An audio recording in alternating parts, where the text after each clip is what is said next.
Sleepy town settled for the night, where every lawn is tailored just right. And it's about time that the back porch light comes on. At that house down the street,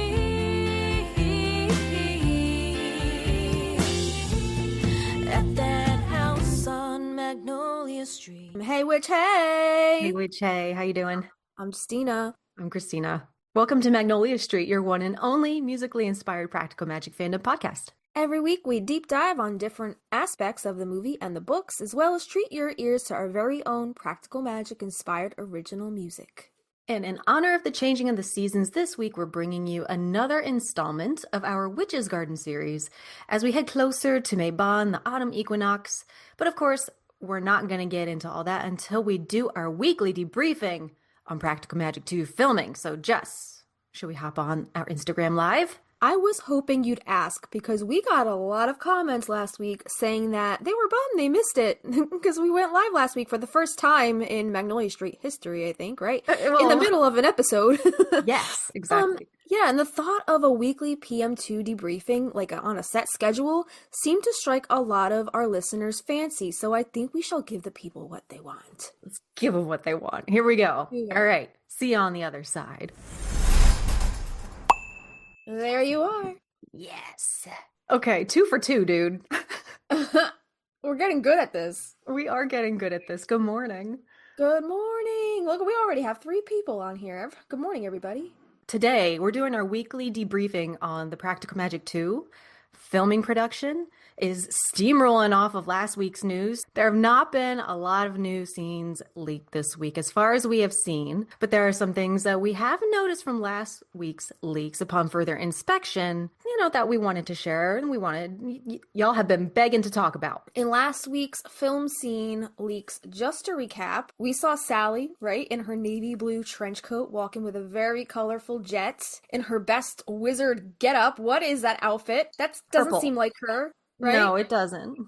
Yeah, we're used to seeing her in very cream, very muted tones, so that's a little different for her. Some deemed Sally frumpy, while others completely, quote, got it, right? Those who have read the Book of Magic know that she has now lost her second husband due to this damn curse, and is now working at a library with Jet, if I remember correctly. Yes, so Sally's fashion is very much library chic, and we're going to get into all that library thing in a minute. But first, I wanted to talk about the filming location itself, because we know they're filming in the UK. We've had lots of locals in Coopville, Washington, who have come out of the woodwork to let us know that there have been no setups of any sort to film the shoot there. Right. I did see on TikTok one video that falsely claimed that they were setting up for a film shoot in Coopville. How could and they? The caption said, the caption was like, setting up for filming of Practical Magic 2. And because there were like construction barricades put up or something. Stop. Apparently there were construction barricades put up. However, the comments section of this video were flooded with locals in the comments saying, this is false, there's no film shoot, they are extending the sidewalk, hence the construction zone. So, okay. Yeah, so whoever took that video and made those false claims seems to be an out-of-town visitor, and they were kind of like adding their own speculation to the area. But the locals would know it's probably mandatory for the township to send out a notice to its citizens, especially the business owners in that downtown area, so then they could plan for all the inconveniences imposed by a film shoot. So I think if there was something going on as far as filming of any kind, the locals would be the first to confirm or deny, and so far, they've denied it. Right. And we appreciate them all coming forward to us. Yeah, absolutely. And last week, Jess, you pointed out the Massachusetts license plate in these filming scenes. And we know they're filming in the UK, the Hamptons and Worcester Park, or Worcester Park, Worcester, it's pronounced to be exact. So who are they trying to fool? Right, yeah. So something seems a little fishy. I don't know, Christina, what do you think? Is it the fish market? It could be the fishy fish market, which got a comment or two, didn't it? Yeah, and then we have like the types of, even down the details, even down to the types of fish that they have. They have some haddock, they have some sole. That's kind of too small. I can't see what the rest of those say, but Icelandic salmon, scallops, and shrimp. Okay, so like a legit working New England fish market. Or is it Donnie's Lobster and Fish House? That They, building is huge. right? They set up a whole ass lobster shanty right there in Wooster. I wonder what So these buildings are when they're not staged. right. And because this is actually a working development where people live. It seems like a private development. Going back to this lobster shanty, if you look above where it says lobster in the very center, there's an address and then a phone number below it, which is like a 555 number, which is obviously a Hollywood number fake, right? So I was like, what is that address above? And then finally I saw somebody post a closer picture of it and saw that it says Seaview Street. So I was like curious. I was like, okay, if this is taking place in Massachusetts, where is there really a Seaview street in Massachusetts? There are actually 3 Seaview streets in Massachusetts. One in Rockport, one in Chatham, and one in Plymouth. But they all look like, I Google Maps them all, and they all look like private residential roads. Nothing that screams the center of town or like main hub. So definitely a fictional street for this town. So yeah, if we didn't know that they were filming in the UK, they could have fooled us, right? The aesthetic in this town is definitely giving New England vibes. So even though we said it was the quote uncanny valley version, right? I'm still wondering why they decided to try to pass off the UK as New England in the US. Aside from them obviously already being there to film, the Essex scenes that do take place in the UK for the Book of Magic. Chocolate Cake for Breakfast says, I wonder if this is going to be where they set the library. It actually is. We're going to get to that in a minute. Yes, we did find the library. We'll show you that in a sec. But first, here's a look at the Hamptons development in Worcester Park in the UK. It's got that striking whitewashed veranda frame style that gives it that uncanny New England feel, right? Despite being rooted in suburban London. So, what is the Hamptons UK? Why is it so, quote, New England? So, the developer is St. James Homes, part of the Berkeley Group, and the architect is JTP, John Thompson and Partners. And as far as the style inspiration, it draws from New England architecture, plus Scandinavian and UK timber vernacular for a, quote, veranda living culture. It's modeled after Shaker communities. Never heard of that. Do you know what a Shaker community is, Christina? Yeah, they're kind of like Amish Mennonite, like Okay. there's like a Shaker style architecture, but I don't know anything about it. Maybe like Puritan vibes. I don't Yeah, know. let's go that Right. way. Yeah. Yeah. So, yeah, the Shaker communities are simple, functional buildings integrated into the landscape with features like gabled fronts, verandas, and green lawns stretching up to the front doors. And then, as far as community and green space, it's built on a former sewage works. The development centers around 30 acres of Mayflower Park, wetlands, and an amphitheater, and communal amenities like a hall, a gym, and sculptural landscape elements. Which I think that name is interesting, Mayflower Park, because as we know, New England, Plymouth Rock, like it's just adding to that New England vibe, you know? Right. I'm Yeah. curious as to like, was there a budget difference between filming in the UK this way as opposed to like going back to where they were, and Right. whitewashing the whole town again? I wonder what that difference is. They have such big name producers on this film. I guess they had to be in the UK anyway. Might as well just set up home base there. That's my thought. So diving back into the aesthetic of this development, the Hamptons in the UK. Shaker inspiration, architect John Thompson infused Shaker ideals, functional minimalism and harmony with nature into the design. He saw parallels between those beliefs and what modern developers might want in a quote, belonging centric neighborhood. As far as a New England flavor, the homes mimic barn-like forms with porches, 3-story columns, and restrained pallets reminiscent of colonial villages. The layout with homes opening onto parkland evokes a pastoral, tight-knit village setting. And Interesting though. Let me pause you yeah, because, okay, New England. So they're taking England colonized America. Now we have New England. Then they're taking the style back to England and uh-huh. calling it the New England style in England. That's a little it's confusing. it's Or like just a like weird a little redundant. It's a circle right. jerk.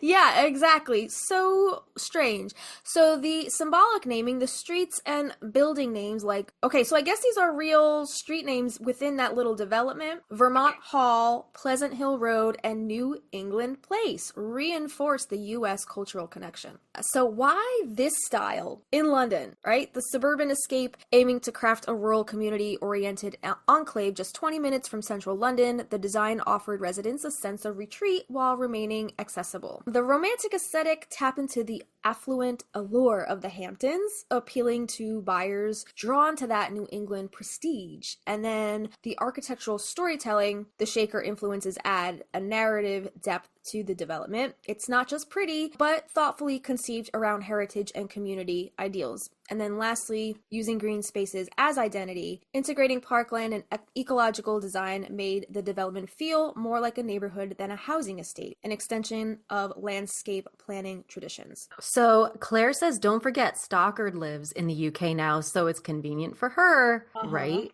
Yes. Right. There's a lot that points to New England here, but it just kind of is not sitting right still. Right. I mean, if we take a look at these new staples in the center of town that we didn't see in the original film shot in Coopville, we now have a country store, right? Looks like there's some extras sitting outside of that. And like, I don't think this is an actual working country store. They flipped this building to be this, right? To look like Look this. at all of those water sports Uh-huh. activities. We got boogie boards, we got paddle boards. There's Right. what are those called? Those Uh little not loofahs. oh, like a Noodles. pool The noodle? Like a noodles. pool noodles. Pool Yeah, noodles. because if But you they think about it, if this is New England, right, in the but they're US, it's also a selling coastal fruit.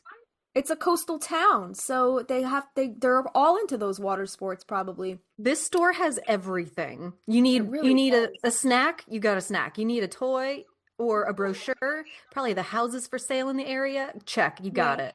You need to Those are catch up on the gossip with Bill and Jill. You got Bill and Bill and Jill.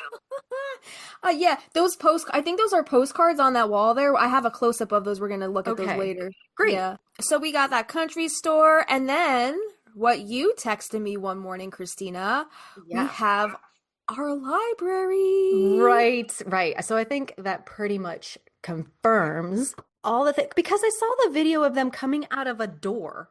And I'm like, there's a sign over that door. Look how beautiful that door is. Yeah, I What's think that we were say? that says Ashbury Town Library. Where's Ashbury in this story?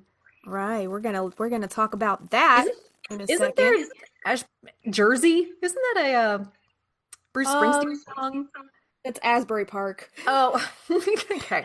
Anyway, Close. I think it confirms what we're speculating, and that is that Sally and Jet can be seen coming out of the library during the filming of those behind the scenes shots, which is pretty sticking with that Book of Magic Exactly. storyline. And the signage above that library and the front of the town hall, I guess now is a good time to address the elephant in the room here. Perhaps this quote, Maria's Island, seems so uncanny valley is because upon further inspection, this is not Maria's Island. This is the fictional town, yes, I said fictional, of Ashbury, Massachusetts. There is no real life Ashbury, So Massachusetts. okay, all right. So you might have this a little bit later, but so they're commuting now to a new line of business because we are thinking Sally's Verbena shop is doing just fine. So they're going to this Ashbury library. Maria's Island, you need a ferry. Oh, no, no, maybe we'll talk about that, but I'm confused. We're going to have a whole nother red string theory episode.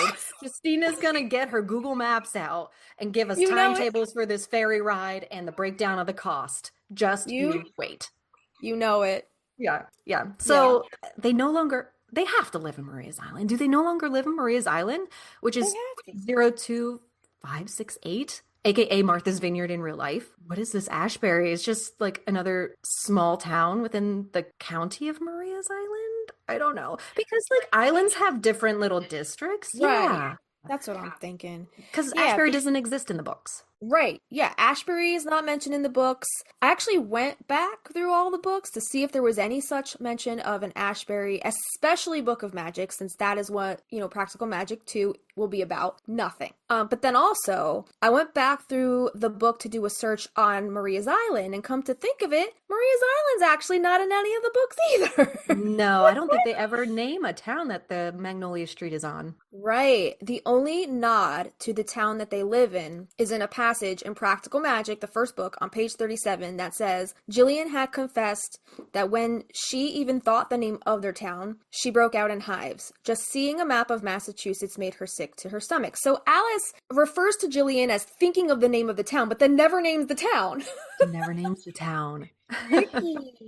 Yeah. Well, that's kind of cool though, because Alice she left it open-ended enough where people can use their imaginations, which is obviously what the filmmakers are doing. And then on page 137 in Magic Lessons, Alice talks about the cabin that John Hathorne hides Maria away in, and it says, quote, here in these woods, in the second Essex county she had known, talking about the UK, Essex was the first one, Maria thought of Hannah's burning house, end quote. In the first film, we do see Maria's cabin on the same property that the Owens mansion resides on. And then at the end of Magic Lessons, on page 200, there's a passage about Samuel Diaz coming to find Maria to bring her the magnolia tree shortly before building her mansion. And this quote says, now, here in Salem, he had walked the cobbled streets asking people if they knew Maria Owens, but no one could help him, and most eyed him with suspicion. So in the books, this Owens mansion must be in like Salem County, maybe? Essex is the county, so Salem would be the town within the county. So they would be living in Salem in the books. Okay. Interesting to find this out after reading Magic Lessons, which is book 3 in the series, because Salem was never mentioned by name, right? In book 1 at all. So perhaps that's why, like in the first film, that's why they decided to go like more Martha's Vineyard vibes. They probably didn't feel too tied to like the Salem region since it wasn't specified yet. Yeah, that's what I'm thinking too. So going back to this fictional town, I wonder where they got this name from, because it sounds an awful lot like Ashbury, Sudbury. Right? Ash, like the remains of something once it is burned, and bury, as in what you do with the dead, or executed. Do you see where I'm going with this, Christina? How late were you up last night? Till like 3 a.m. My red string was going across all different boards. Yeah. Okay. The Owens family, then, being from New England, we know that no one in the Salem witch trials or in that region, they weren't burned at the stake. That wasn't an American thing. That is absolutely correct. All of the victims of the Salem witch trials were hanged. One was stoned to death, a male named Giles Corey. However, let's take a look at this Ashbury town sign in front of the town hall. So it looks like it's in front of a town hall or a church of some sort, and it's very, very tiny. But I did find one photo. If you scroll down a little bit, you can see a closer photo of it that somebody actually included in a TikTok video. So I screenshotted that, and I actually asked ChatGPT to help me read this. And I had to do it in sections. Like I zoomed in on each section, and you can kind of see the outline of the lettering, but it's very fuzzy because it's still very low quality. It's in a TikTok video.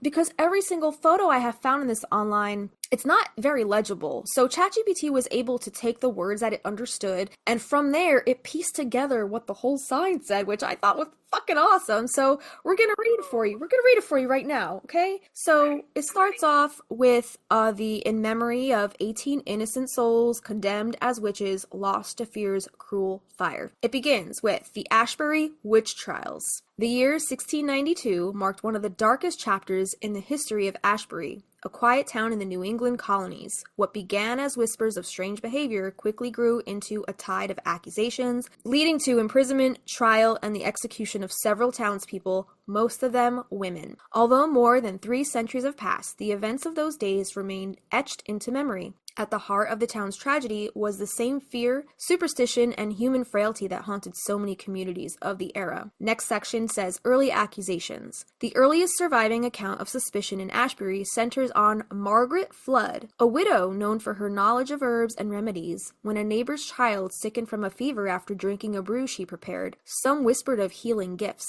When instead her household grew ill again, the whispers turned darker. Her remedies, once welcomed, became cause for fear. The first woman formally accused, Flood was a midwife and herbalist. Testimony against her claim she could call upon spirits to heal or harm. It was said she often walked under the light of the moon, and that no illness lingered long under her roof. Those who once thanked her now claimed she kept powders of treasures, quote, of strange origin. Susanna Harwell was well liked for her generosity, but a neighbor claimed to hear her chanting while kneading dough. When his barn later burned in a sudden blaze, he declared her responsible. At her trial, purchases with drawn symbols were cited as evidence. She was later burned at the stake for the crime of being a witch. The next section reads Temperance Cross.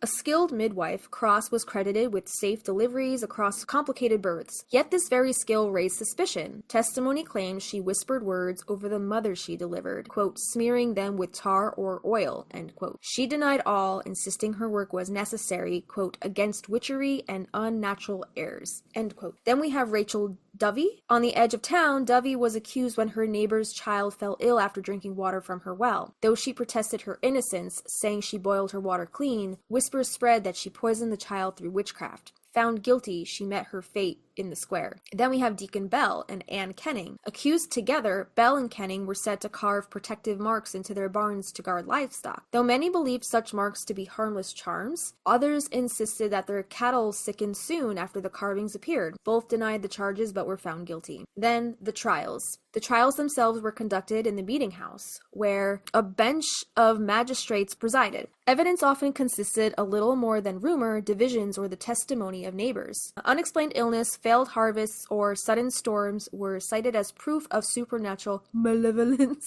Confessions were sometimes extracted under pressure, with the accused urged to admit to sins they had not committed, hoping for mercy. Others stood firm in their denials until the end. Then we have the executions. Though many accused were eventually released, at least 5 are recorded to have been executed in Ashbury in 1692, the same year as the Salem witch trials. Among them were Margaret Flood, Susanna Harwell, Temperance Cross, and Deacon Bell. Hearings took place in the shadows of town beyond the jail, where the ground was later left undisturbed for decades out of superstition. Then we have the aftermath. The trials left lasting scars on the town of Ashbury. Families of the accused often faced lasting shame, losing property and status. Crops continued to fail, illnesses continued to spread, and yet the belief persisted that the executions had banished a hidden evil. In time, however, reflection brought regret. Surviving descendants of the accused spoke of injustice, and women accused of witchcraft whose only crime had been knowledge of healing or the courage to live differently. By the mid-1700s, the trials were remembered not as triumphs of justice, but as tragedies born of fear. In the 19th century, the old holding cell was no longer used, and the building fell into disrepair. In 1892, it was restored and repurposed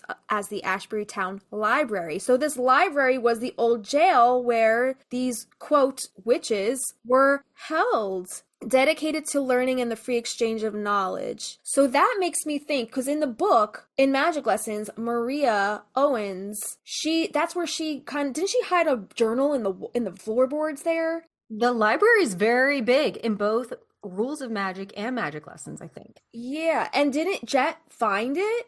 Yes. Yeah. But then Jet's hiding her own shit around the library too. No, you're right. But that makes me think like, okay, she works at the library, she found this book, that's why they have this thing set in a different town of Ashbury, not Salem, because maybe they didn't want to, I don't know. I'll finish reading this and then I guess we can kind of speculate. So the last bit on this sign talks about the legacy. So it says, today the Ashbury witch trials are commemorated as a warning of what can happen when fear and rumor outweigh truth and reason. The first 5, Margaret Flood, Susanna Harwell, Temperance Cross, Rachel Dovey, Deacon Bell, and Anne Kenning, are remembered alongside others whose names are no longer known as victims of injustice. And as me and you, we just did that Essex Witches episode, and we saw how like some people are just erased from history. Some victims are still known, like their names are still known, their legend carries on, but then some are like not even known at all. So the Ashbury Town Library serves as witness to this history, to honor those who suffered, and to ensure that knowledge, compassion, and truth remain the foundations of our community. May we remember the history of this town and the women who were killed. So basically what this sign really is, it's not historical text at all.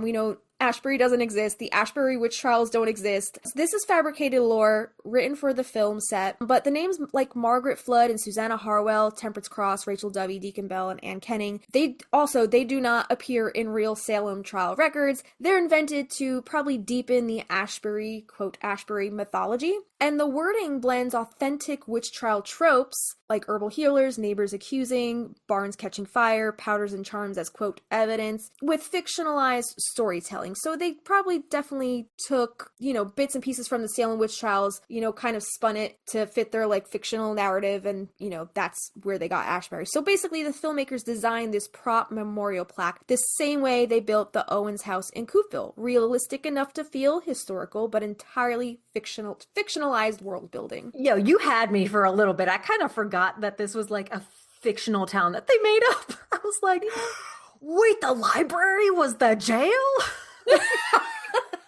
I love that. That was pretty good. Yeah, my reality was displaced for a moment. So yeah, the executions are clearly not a real thing. It's a fictional town, Ashbury. Yeah, so they're just perpetuating historical inaccuracies. Nobody was burned at the stake in Puritan New England, but this sign claims otherwise. This sign. Wow. Interesting. So I'm wondering if this sign is going to have any kind of close up or reference in the movie at all. Because, like, that's a lot of very detailed storytelling that you don't have to have. Right. And Yeah. Alice didn't even include that in her book. So Right. Yeah.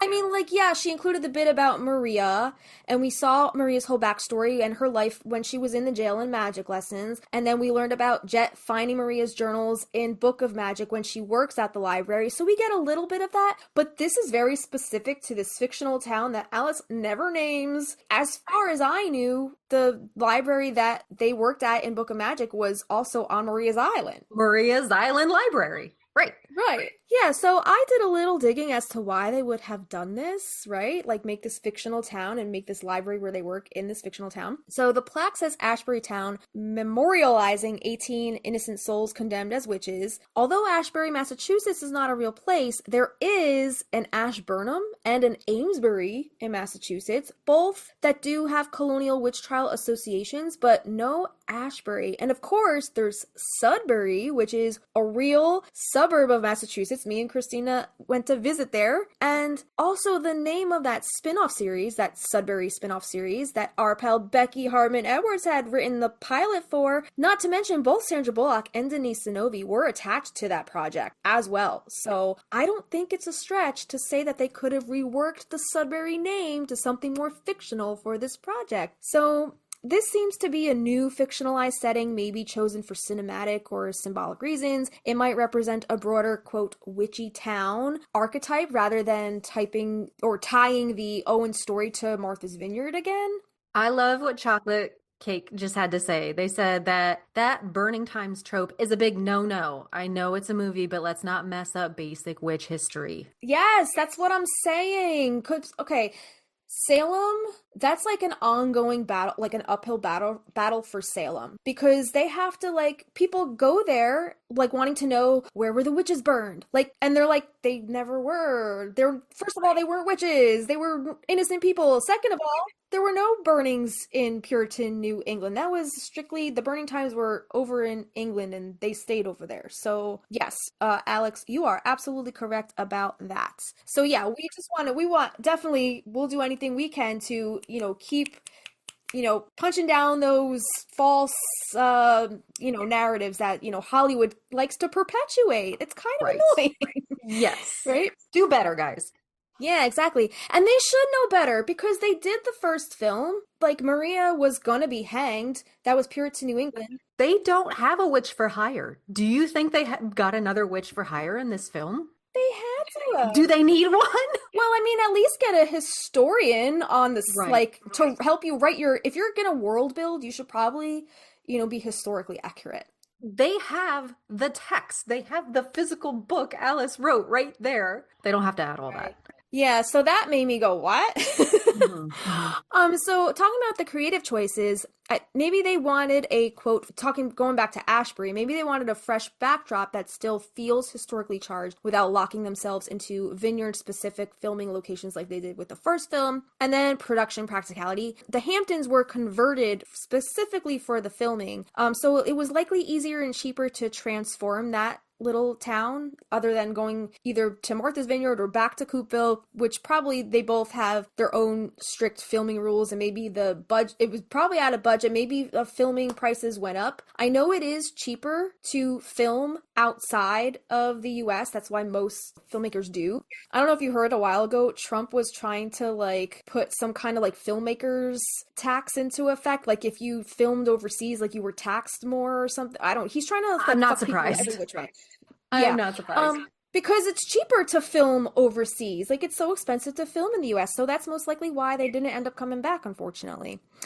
And then we have the expanded lore. Ashbury could be a way to expand the universe, suggesting other New England towns also share witch trial scars, echoing Salem, which they do. I mean, you know, there were witch trials that popped up probably all over New England. I mean, the Salem ones were the famous, the ones that, you know, got notoriety, unfortunately. But I think that's very possible. There's other towns that, you know, maybe they wanted to fictionalize something somewhere else. Yeah, I think also fictionalizing a town gives you more wiggle room to add landmarks and other historical things without bumping elbows, and butting up against local lore, and getting it wrong that way, just gives you more room. Exactly. So by introducing Ashbury, they may be creating a new mythology that coexists with Maria's Island.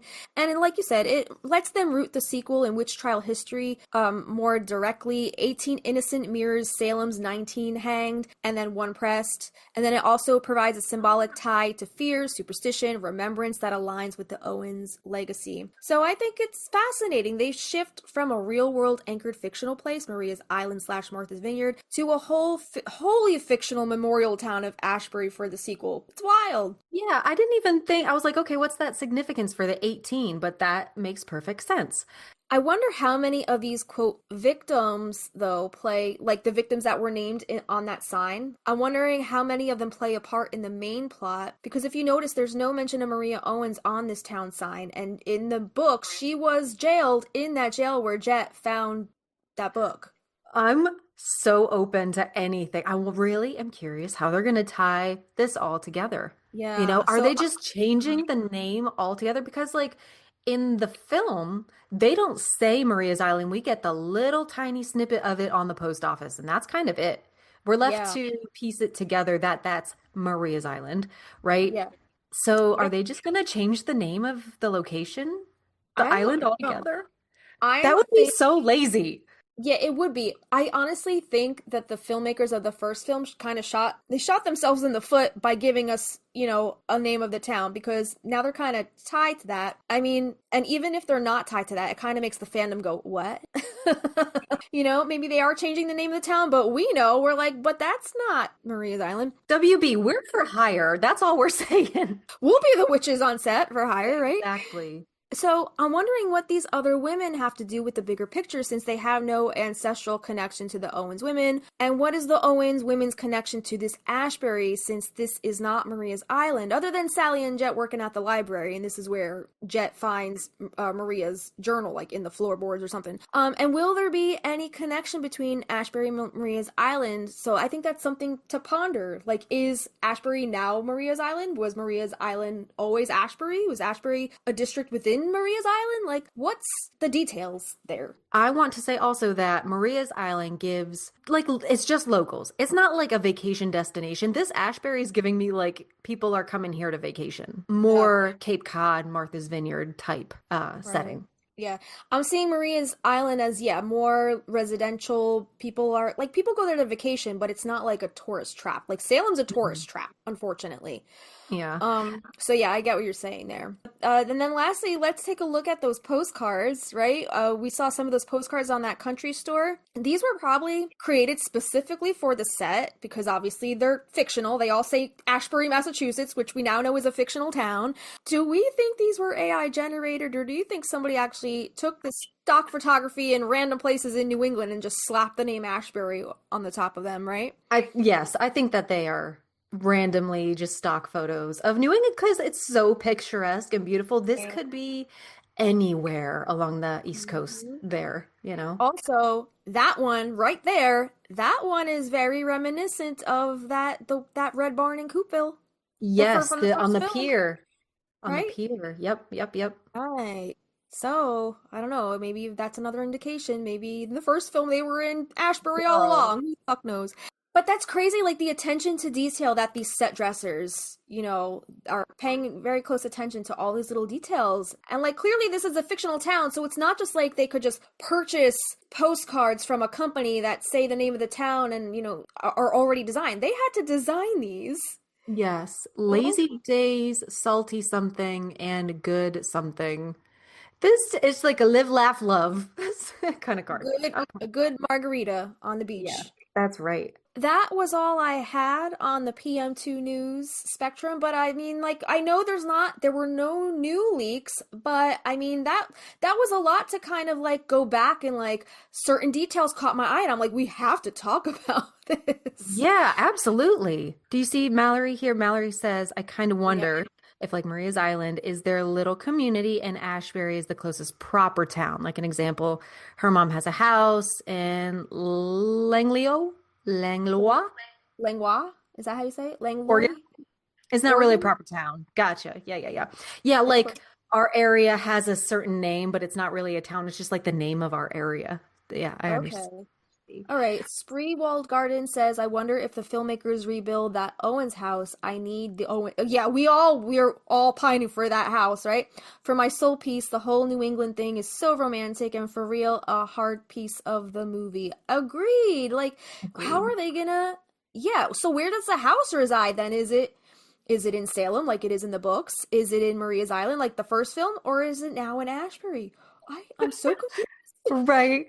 Well, if we're going off of the postage that we had in the first film, which I don't even remember what that was, where we zoomed in on the envelope that Sally gets at the end, that it might have been the Maria's Island one because that zip code is different than the zip code elsewhere that we have found in the film. So I I don't know what they're gonna do. I want the house too, girl. I was giving Aaron not an earful, but a half earful of like, we're just talking about our house and like things we've been doing and home improvements and stuff. And I'm like, I'm still holding out for the Practical Magic house. And then I went into the whole, he and I get into an argument about Victorian homes once being able to be purchased through catalogs. He tried to fight me on that shit. I said, I did a whole 2 episodes on this.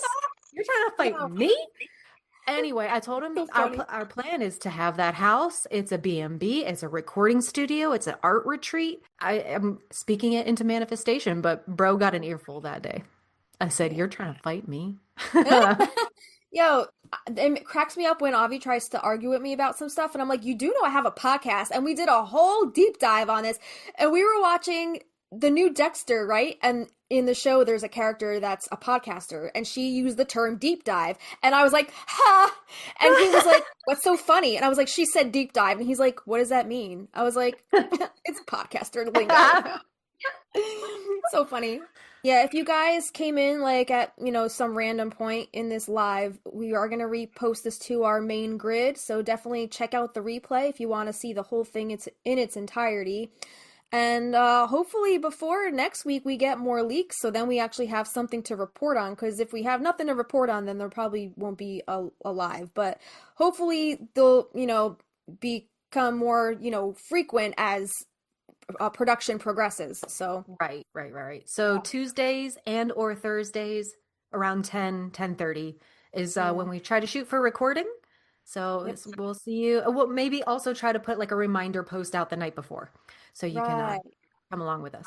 Are we ready Yes, we are to ready dive to. in? Yep. 'Cause today Let's we're going to do be it. sinking our fingers into the soil and our hearts into the turning of the wheel. I thought it said, and we're going to dig our fingers into your hearts, Indiana Jones style, Kalima. Kalima! Because it's time to start preparing the witch's garden for autumn. Whether you're a witch or not, whether you tend to a windowsill full of herbs or a backyard plot, this episode is for every green witch who feels the shift in the air and hears the rustle and the change in the leaves. Yeah, and you know what Avi told me today? What? The fall flavors are now out at Starbucks.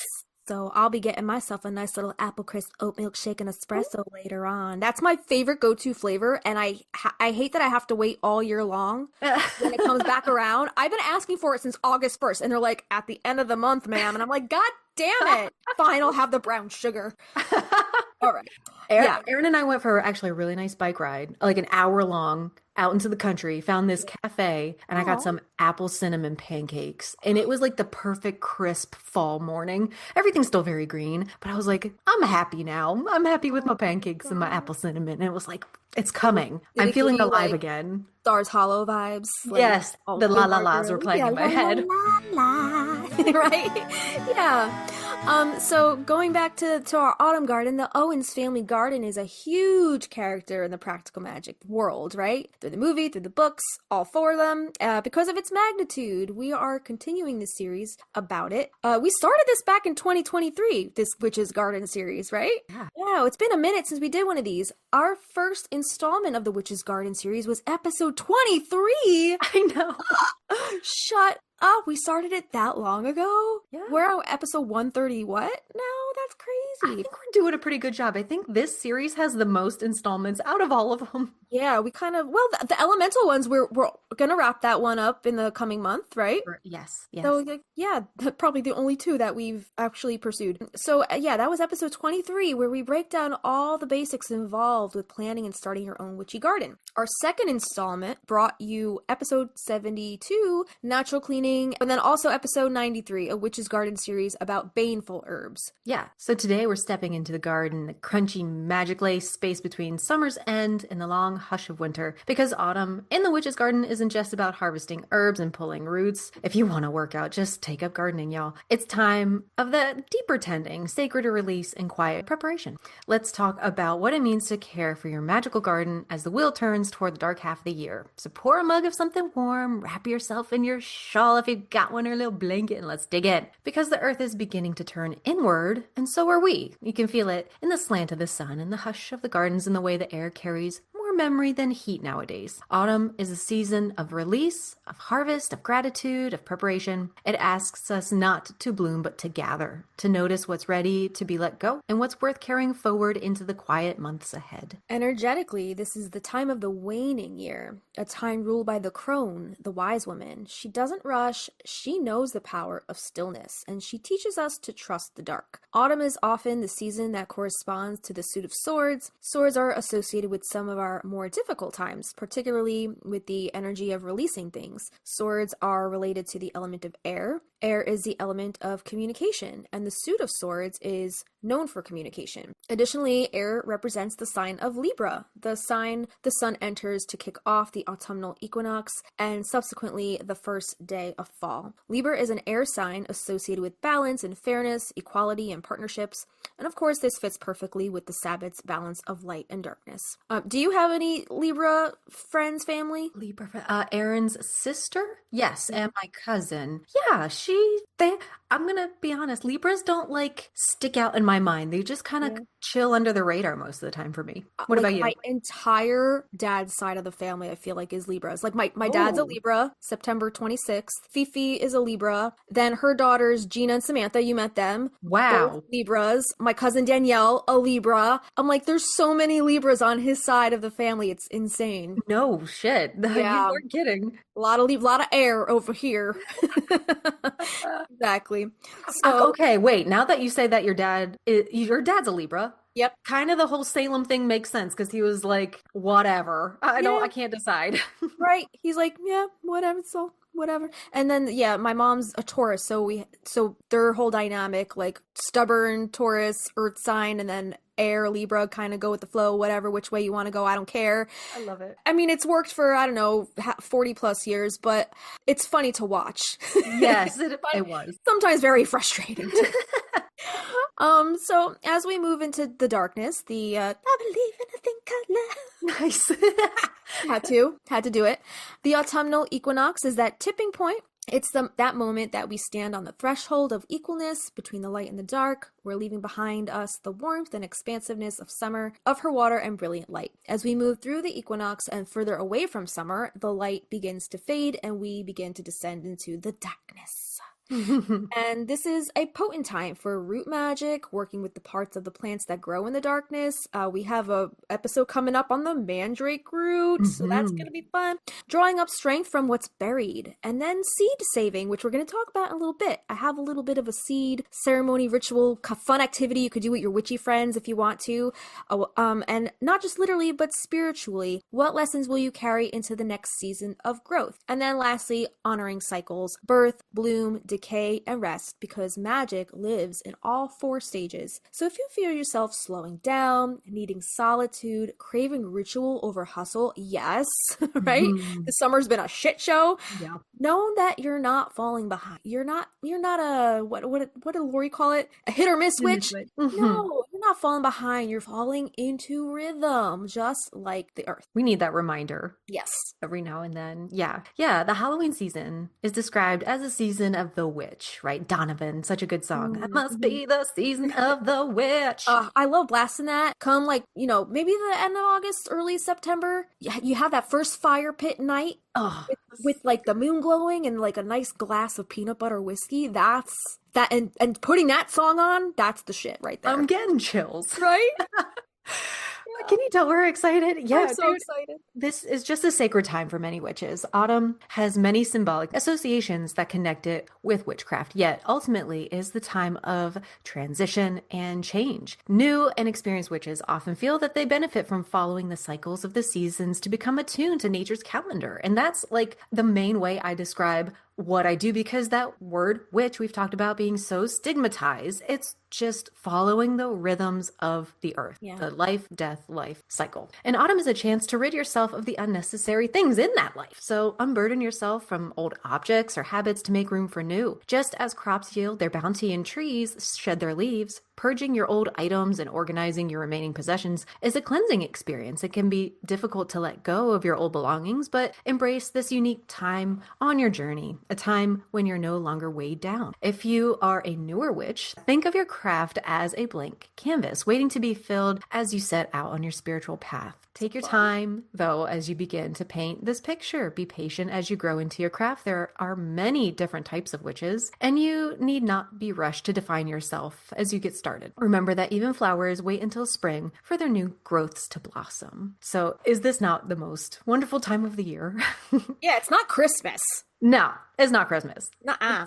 This time between the autumn equinox and the winter solstice is charged with powerful energy, calling witches to experience and enjoy this wonderful season. The veil between the worlds and the next is thin at this time of year. Those who are just beginning their practice have the strongest energy in the air to motivate and guide the first steps of their craft. So you're no doubt aware that Samhain, one of the most important holidays of the year, is observed in the fall, and there are many different ways to celebrate with craft and ritual. So keep an eye on social media and your favorite witch blogs, as more experienced witches will most likely be sharing their rituals and their ideas during this time. Their experience can provide you with useful tips and tools as you begin to honor your own abilities. This is a special time of year, so use it to connect with and to learn from them. Autumn is often called a time of reflection and remembrance. Incorporate these themes into your craft by chronicling the beginning of your journey. Try starting a journal specifically about your practice, and it doesn't have to be like long novel like writing. It can be just bullet points, the date in the moon phase and how you were feeling, I right? like that. Yeah, keep it simple. Keep it simple. Use emojis, use your phone, you know? It could literally be like, Dear Diary, today I lit a candle. That's That's it. it. That's all you need. Yeah. Exactly. But if you want to, you can write down your thoughts and your feelings, or even your spell, your daily card pull if you pull tarot. You can Mhm. even try photographing something new from your practice each day. Autumn is an achingly beautiful time of year and will surely inspire you to record this time in your life. When you are a more experienced witch, you will be grateful that you documented this, regardless of the method you use. What if the season is ready for you to increase your practice, but you are not? Autumn may not be the right time for you to begin practicing, but that's perfectly fine. Like any other religious or spiritual practice, you have to be honest with how it fits into your life. There's no use trying to do or believe something that isn't authentic to you, especially when your future as a witch can take any shape you want it to. Becoming a witch is highly a personal journey, and there's no right or wrong way to come into your craft. But this time of year makes you feel extra fucking witchy, in my opinion. It really does. Yeah. Whether or not you choose to embrace the season, autumn is a lushly witchy time of year. Use its energy and magic to delve into the unfamiliar. But it is not the only opportunity available to new witches. The world of witchcraft, regardless of the time of year, is always open to those who wish to join. Yeah, I just have a couple little things to add to that paragraph you just read. So going back to the tarot, it also might help to use tarot if you do daily pulls. It also helps to get into the spirit of the season, to use decks that are kind of like to put you in that mood, that seasonal mood. Like I have the, what is it, the Witch's Wardens. It's a very woodlandy deck. Like a lot of little animal critters and like herbs and flowers and stuff. I use that one, and then the Wildwood one also has some really beautiful autumnal cards on it. So use decks that have that autumnal imagery and get you in the mood. I love doing that. And then the other thing I wanted to comment on was saying that there's no use in trying to do or believe something that isn't authentic to you. I fully 100% believe that. We're not gonna feel connected to every single Sabbath on the wheel of the year. I mean, yeah, you can acknowledge it, but honestly, if I'm being honest, I don't feel connected to Imbolc at all. Yeah, I usually skip over that one. Like, Yeah. you know, I've done like a Bridget's Cross like once or twice, but like, you know, it's important to remain authentic, and you'll feel it. You'll feel it in your bones if like you get like the chills like we're Yes. getting about this. Like you'll feel the tingles if it speaks to you. And those are the ones maybe you should focus on. And the other ones are cool if you want to acknowledge it in a small way, but don't feel pressure to have to like go big for every single one of them, you know? Llamas came and went, and I was like, oh, whoops. Yeah. You know, that it was just here, and that one I don't really, whatever. Yeah, I've done that. I've done that one up because, like, I think when I was starting to come into my path and getting to know the wheel, and like, I was buying those little Llewellyn Sabbath Essentials books, and I was kind of studying each one as they came around, just to like get me in like the knowing and the knowledge of it all, just to soak it in. But now I don't really celebrate every single one. I did Lammas like a couple times, like I went hard on it, but not every single year. I have to be in the mood, you know? Absolutely. Right. So yeah, don't feel pressured if you're not. That's fine. But before we dive into our own personal gardens and what to do for the fall, let's talk about where a few gardening mentions for this time of year show up in our beloved book series. So we're going to start with magic lessons. So this says, when the leaves fell in autumn, a black carpet led to the gabled entranceway. But in summer, they provided a welcome bower of shade. When Maria approached, the leaves that had only recently unfurled began to fall as if autumn had come early. Pretty. And then rules of magic. Vincent was born on the 14th of September. He's also a Libra. We need to make him a birthday post. Yeah, we should do that for all the characters. Well, we don't have all of their specific birthday, not every single one of them, but a few, right? A few. Right. The most glorious hour in Manhattan was when twilight. Oh, I love this. I love this entry. Every time I read this in rules, I'm like, ooh, yes, yes. Give me the fall vibes, especially in Manhattan. Gorgeous. The most glorious hour in Manhattan was when twilight fell in sheets across the great lawn. Bands of blue turned darker by the moment as the last of the pale light filtered through the boughs of cherry trees and black locusts. In October, the meadows turned gold. The vines were twists of yellow and red, but the park was more and more crime-ridden. Isabel reached for the black cloth that covered an object stored on the floor beside the potting soil and the bulbs which would be planted in autumn. There stood a three-sided mirror, the glass painted black. There were no mirrors in the old house, and when he now spied his image, he understood why. So this is also where we have our alchemy tree scene. It's Samhain when Jet and Franny visit Central Park, and Franny's familiar chooses her beneath the alchemy tree. And if you have Enchanted Living, their issue number 40 in 2017, you guys can see the beautiful illustration of this scene by Charles Vess along with the passage from the book. And we have unpacked this whole scene, I believe, in our Alchemy Tree episode number 97, if you guys want to go check out. The scent of chestnuts was in the air. It would be autumn soon. Hay would be in Dunster House, the crow would be perched on the rooftop in Cambridge, and Franny would be living at 44 Greenwich Avenue, following her fate, even though what she wanted most of all was headed in the opposite direction. You know, I never noticed the number was 44. Oh yeah, your four connection. That, well, yeah, my grandmother's address was 444. Yeah. And I Well, didn't find that out well until like after I got that necklace and the whole Joy Visions thing. Yeah. Weird.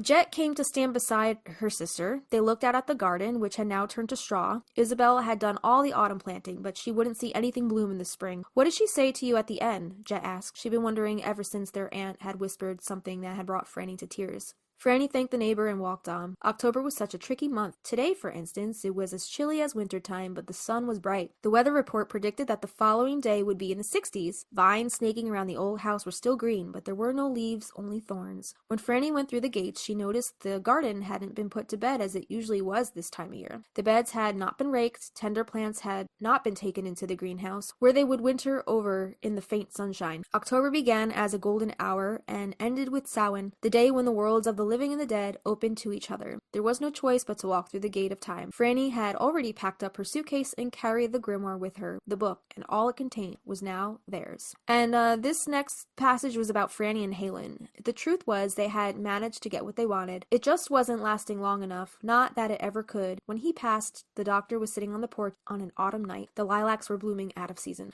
And then there's a couple more passages, one in Practical Magic and one in Book of Magic. So starting with Practical Magic, Sally's opinion, it was impossible to exist in the world and not be in love with Michael. Even the aunts had begun to listen for the sound of his whistle when he came home from the hardware store in the evenings. In autumn, he turned the garden for the aunts. In winter, he put up the storm windows and filled the cracks around the foggy old windows with putty. And then lastly in Book of Magic, to hell with the Reverend's dog, Franny said, turning to stalk past the plumy weeds on her way into the rear of the garden where they kept the beehive. It was empty. When she tapped on the sides, it rattled, and then Franny knew. Their very own bees had announced the death to come. Mm. Yeah. I love that passage about Michael. He is just emperor, right? Our emperor Yeah. card vibes. He's just such a good dude.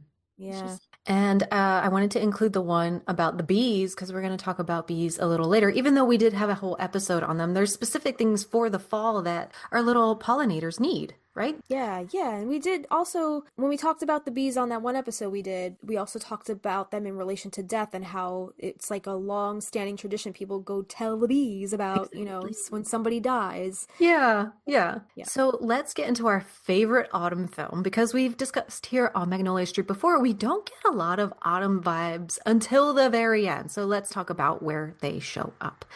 So we see at the end, Sally Owens is in her garden. She's burning the bramble. She's wearing her cozy sweater. The air is cooler. The light is a little lower. It's more golden. You can almost smell this scene with its wood smoke and the crisp air, right? Yeah. And it's a signal that the Owens garden has moved into autumn. And just like the rest of us, Sally is cleaning up. She's letting go and preparing for the slower, darker months. So let's take you into this scene when Jillian comes and gives her this envelope. Sally sits down and she opens the envelope that her sister brings her. And beside her, you can see bursting like this little pocket of sunlight against the white picket fence, this low blooming shrub, heavy with these tiny little yellow blooms. Though it's easy to overlook, this little golden plant speaks volumes. I was trying to like Google image search and like have GPT help me, and it was giving me a few answers, and this is the closest one that I found, and this is just my opinion of what it could be. Yeah. And this variety could likely be Genista, Genista. It's a flowering bloom common in ornamental gardens. It's a bush known for its resilience, cleansing energy, and in folklore, a touch of the rebellious. And historically, it's used for sweeping rituals to clear away bad spirits. Oh. Brooms carry that energy of banishment and clarity and protection. And it's a fitting little presence beside this woman learning to shed her grief and to rebuild. It reminds me of that broomweed that we talked about on that one episode, the one that you were harvesting for your own broom. I don't remember. It was just called broomweed, right? Yeah, you found the specific name. And at first I was like, okay, it's a likely option. But if we're thinking this is, New England, Yeah. is this what that it's going to be? Or if this is Washington State where they're filming, is this where this is going to be? Okay. So that's what I was trying to dig into. Yeah, we know a lot of the plants in that garden were silk, right? Exactly. So even Yes. if maybe some of the plants that they were trying to imitate imitate with the silk flowers. Maybe they're not really native to that area, but they were able to get away with it because they were fake. I don't know. Right.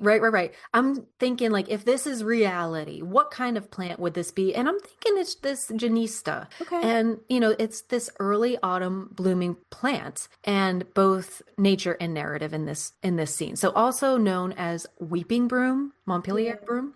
It's also a dwarf ornamental shrub. So it's got these tight yellow blooms. It's got a rounded, compact shape, almost like a mum. I was Mm. like, oh, it could be a mum, but those flowers are a little too small, in my opinion. Yeah, they're shaped differently too. They don't have like the shape. I guess the bush looks kind of unkempt. Like Mm. mums are very perfect, right? Globe. Yes. They're very spherish, and Yes.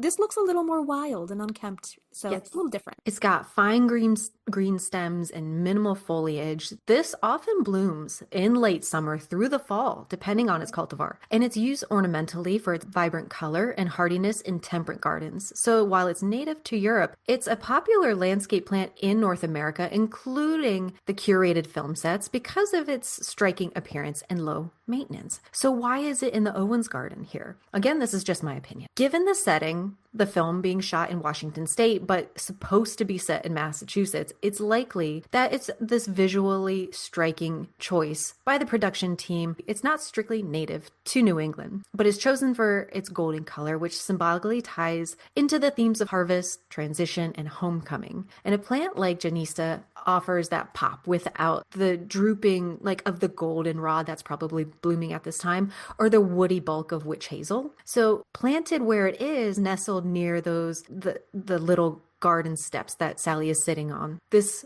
glowing little shrub marks a threshold between the inner and outer worlds, past and future, sorrow and renewal. The gate, after all, this outside the garden gate is how we enter and exit, and perhaps in Sally's case, it's also how she re-enters into her own power. So that little, and even behind that, all the plants against the fence kind of have that glowing Oh yeah. yellow aura about them. Right Right. now, I planted St. John's wort ages ago, and it's small, it's kind of low to the ground. I have a wild one growing, it's probably like knee height. I'm like, Okay. holy shit, but that also has yellow blooms, and it's blooming right now at the end of August here in Yeah. South Carolina. So there are many options, or many things that this plant could be. Right. I'm curious, like, why didn't they just go with your typical mum, right? Mm-hmm. Like, Mm-hmm. because there are yellow mums, there's yellow mums, orange mums, they come in all different colors, but I'm curious, like, why would they go with this? I don't know, I've never heard of this plant, Janista. I've never heard of it before, so it's interesting that they would go with something, maybe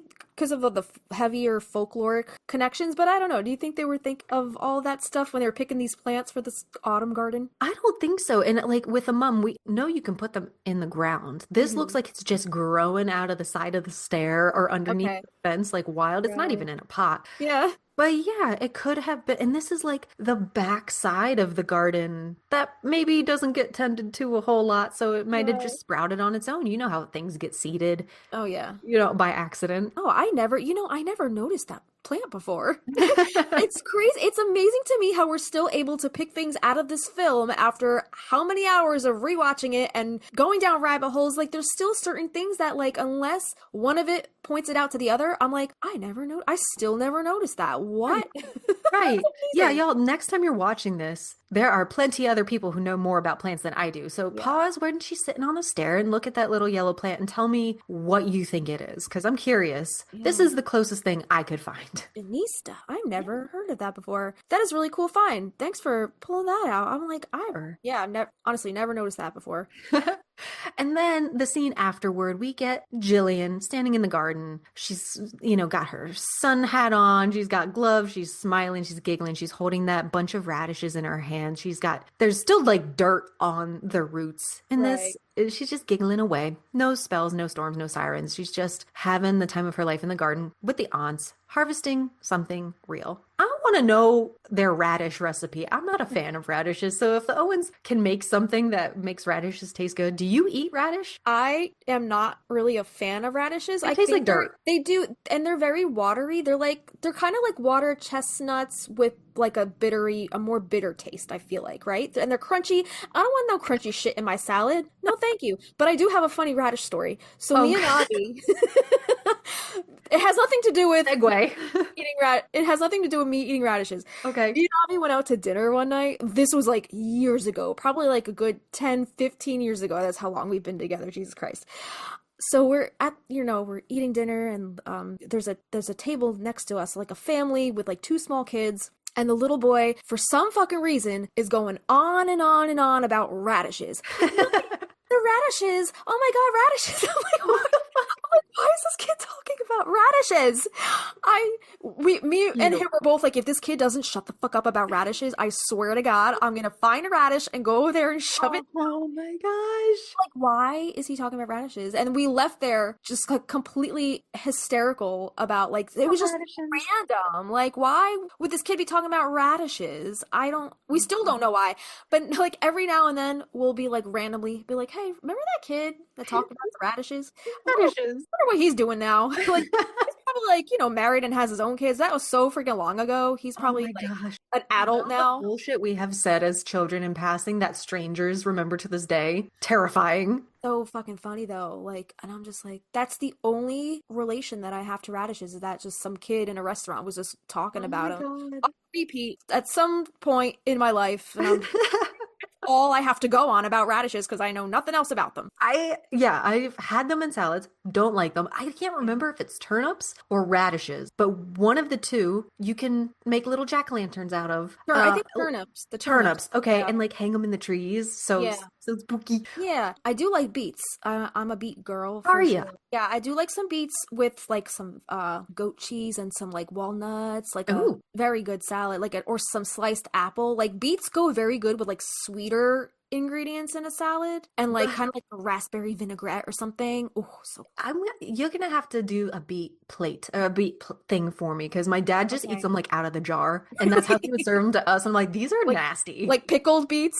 Yeah, well, they're like purple. I don't know if they're pickled or not, but yeah, some people pickle them. I usually just like to eat them fresh in a salad. Just cut some up and throw them in a salad. They're really good. I like them. I have nothing against beets, but radishes. Fuck 'em. Fuck radishes. And fuck that kid that kept talking about him in the restaurant while we were trying to enjoy dinner. You can't forget it. No, it's stuck in my brain.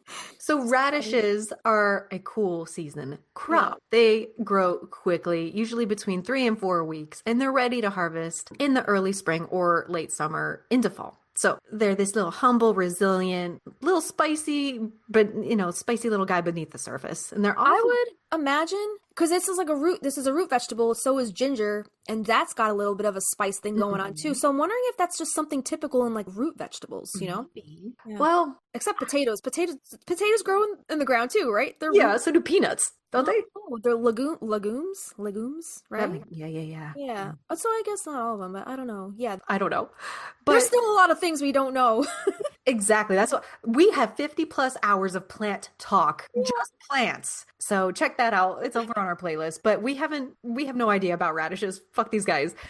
But typically they're planted around the equinoxes. Radishes symbolize clarity, maybe because they have that little spicy palate cleanser-ness, readiness, and uncovering what's hidden beneath. And what better crop for Jillian, right? A character who spent most of this film kind of untethered, fart in the wind style. Yeah. She's also kind of hiding and haunted. And now that she's here, she's in the garden with her aunt. She's grounded and rooted, literally pulling something from the ground, sharp and nourishing from this tended garden. So what would the Owens women be doing in the garden at this time of year? We know their garden is lush, but it's also kind of chaotic, deeply magical. There's so many mentions of it in the books. So we've seen it, here it's overgrown with herbs and blooms and wild energy in the spring and summer. But in autumn, Sally, ever the practical one, she's always doing the cleaning. She's cutting back the dead stalk. She's composting the spent plants, gathering the seeds, probably from the echinacea, the lavender. Poppies are probably done and gone, but everything else, anything that has flowered, you can probably get those seeds from. Probably mulching those paths with straw to keep the frost from the roots. And yes, burning away what no longer is needed physically, emotionally, and magically.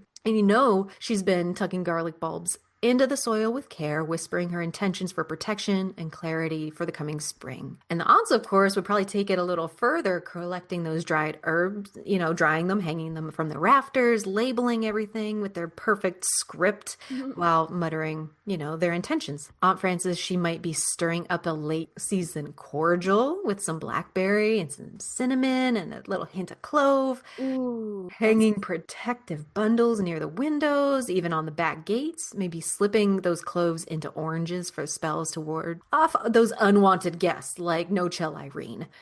Right? Those little, like, what do they call, pomander balls, right? Yeah, the Pomander Pokeballs. balls? Yeah. Gotta catch them all. Pokeballs. And you just know that they've done this for so long that I'm sure it was a ritual at some point, but now it's just their daily lives. But this ritual of garden cleanup where every tool would be blessed, every seed saved, it could be given a little kiss and like a little wax seal on the envelope they put it in. And they wouldn't just turn the compost, they'd probably sing while doing it. Oh. Someone left it on the porch style. Yeah. Yeah. So let's be honest. This family doesn't not celebrate the equinox, right? Their Mabon ritual probably involves like a huge candlelit supper with squash and apples and warm cider and spiced cakes. Oh my God. Yeah. Gratitude blessings around the table, spoken or in a spell, a little altar covered with pumpkins or bones or, burning bay leaves, and maybe a seance or two, nothing too dramatic, just checking in with the departed family line. I like that. Yeah. Aunt Frances strikes me as someone who definitely says, don't forget to set a place for cousin Darlene. And then just pours herself a second glass of wine. A glass of port, right? Yeah. Yeah, exactly. And it doesn't have to stop on screen. If you're tending to a garden of your own, witchy or not, this is a sacred season. So we thought we'd step through the veil a bit and talk about what you can actually do in your garden this time of year. From cutting back herbs and protecting your perennials to prepping soil for next season's magic, fall gardening is where the real spells begin. And it's not just about tidying up, it's about tending to what's coming. So grab your gloves and maybe your grimoire, because we're going to get our hands in the dirt, talking real world, real time fall gardening straight from the book of nature herself. Yeah, so first let's talk about why it's so important to prepare your garden for the fall. So as the days grow shorter and the air gets that familiar golden hush, it's time to turn our gaze toward the garden, not just to harvest, but to prepare. Because here's the thing, when you tend to your garden in late summer and early fall, you're not just cleaning up, you're making magic. You're honoring those cycles, you're giving the land a chance to breathe and bloom again. And let's talk about why fall prep matters, not just practically, but energetically as well. First of all, it prevents diseases and pests. When you clear out dead plants, rotting fruit, spent stalks, you're not just tidying, you're removing places where fungi and sneaky overwintering pests like to hide. You're stopping the spread before it starts, like a magical cleanse for your soil. Next, it encourages healthy regrowth. Cutting back tired, leggy plants allows their energy to return to the roots. Those roots rest all winter, storing strength, and then come spring, boom, vigorous, beautiful growth.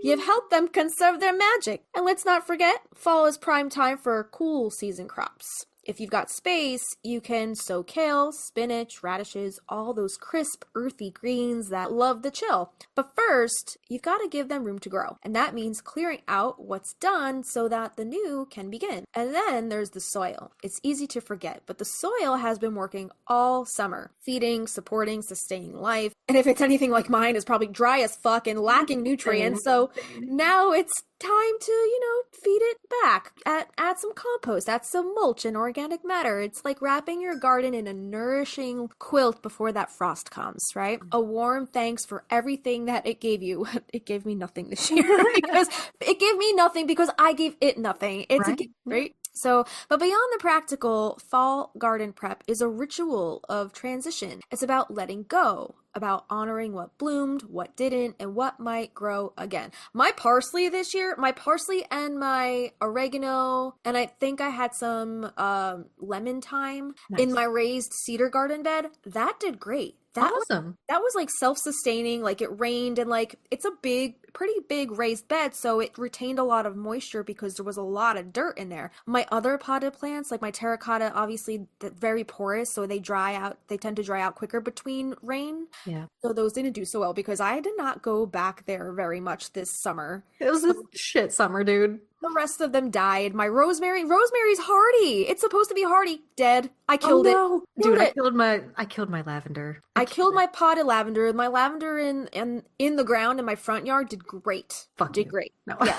So I honestly, I've said it before, I say it again. I don't think lavender, unless you're really tending to it, it does like to be thirsty, but not in a terracotta pot. Like it does need some water every Yeah. now and then. But I was like, didn't go back there at all. No water at all. It completely dried up. Mm. So plant it Mm. in the ground in a sunny spot and it should be okay, but pots, no. So it's a quiet, sacred moment when the land exhales, and maybe if you're still enough, you'll feel it too. Like, when is the right time to start preparing my garden for fall? Might be the question that you're asking yourself. And the truth is, there's no universal date circled on the calendar. It all depends on where you are geographically, right? What the land feels like beneath your feet, and how early the cold starts to whisper through your trees. And believe me, you will feel it. Yes, You'll ma'am. feel that switch. Mhm. In milder climates where autumn stays warm and generous, you can linger a little longer. You can let your summer blooms finish their song and then transition at a slower pace. But in colder regions where frost creeps in early and the wind picks up their teeth, it's best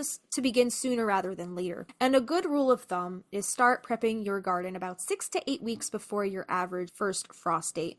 That gives you a magical little window to trim back your fading perennials, clear out any spent or soggy annuals, and plan for what might still thrive in the cool, like garlic or kale or bulbs that are dreaming of spring. It's that graceful in-between time, like a hinge on the year's door, right? Not quite the end of summer, not yet the full hush of winter, but that perfect moment, that liminal space to ask, what do I want to nourish now so that it returns to me later? So be sure to check your frost dates, tune into your climate, listen to the rhythm of your garden, and it'll tell you when it's ready to rest. Yeah, let's talk about now what to harvest before the first frost kisses your garden goodnight. So many herbs are at their most potent just before they go dormant. And autumn is a perfect time to gather your rosemary, your sage, thyme, parsley, mint, harvesting in the morning after the dew has dried, but before the sun gets too strong. So you're going to want to use those clean, sharp scissors or pruners and offer that little whisper of thanks as you cut. You can even think it.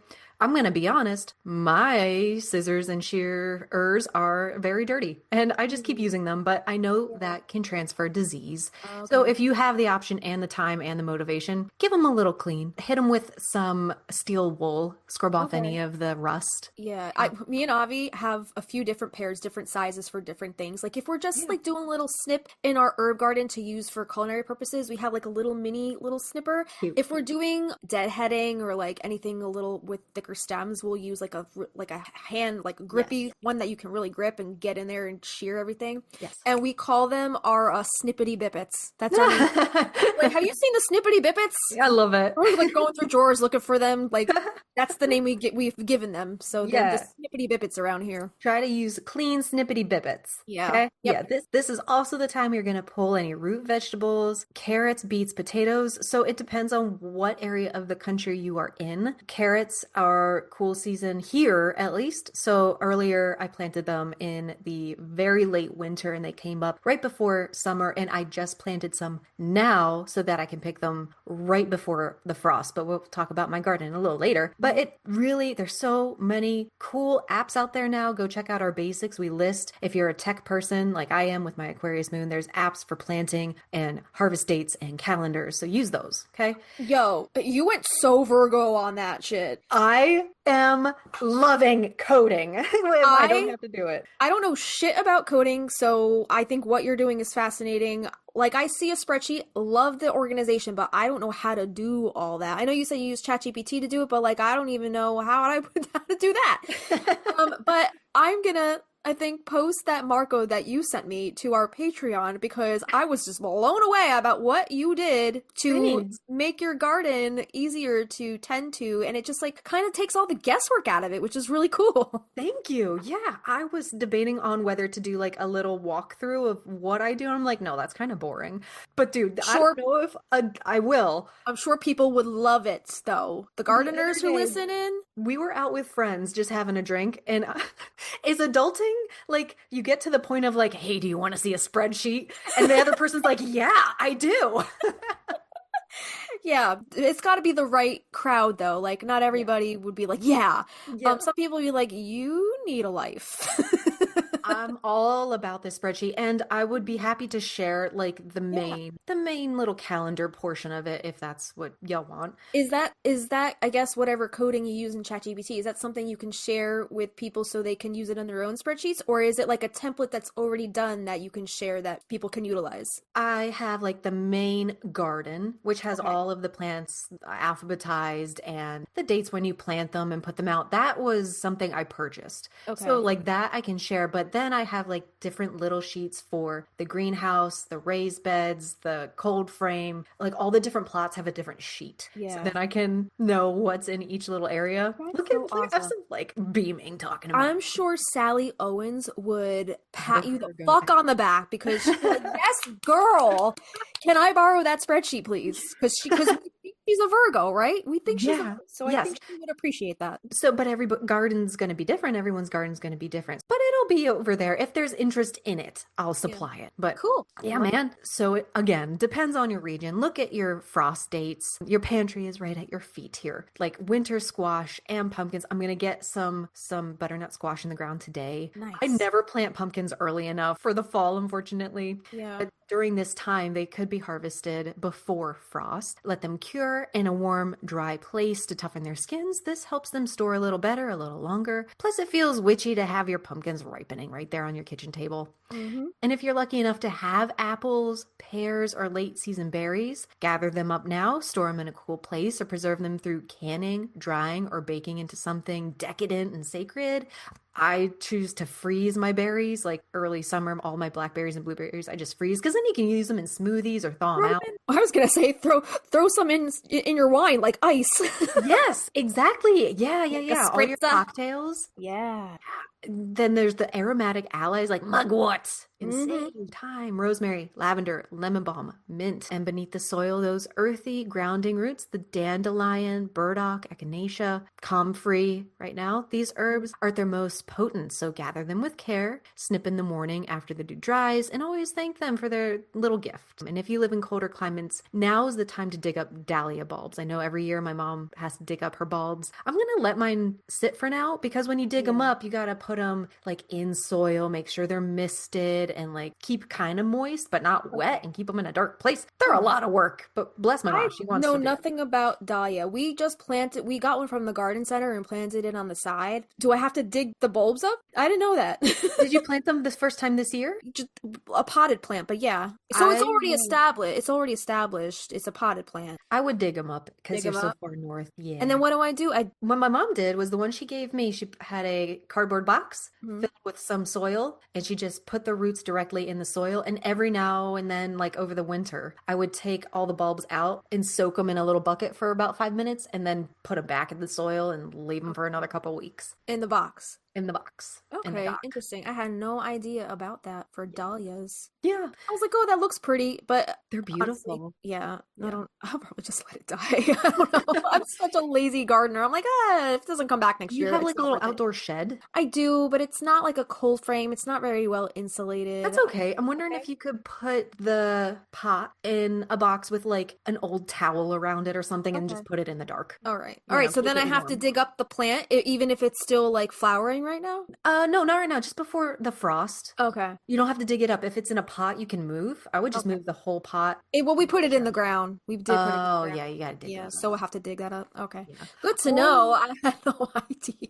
Yeah, because I think your ground frost layer is a little deeper than Yeah. ours, I would say, or you could just mulch over it, put something nice and toasty on it, like straw or something. Okay, good to Yeah. know. I Thanks. don't know what I'm talking about. You know more than I do. You're like Sally Owens over there with your cold frames and Spreadsheets. your spreadsheets and your greenhouse.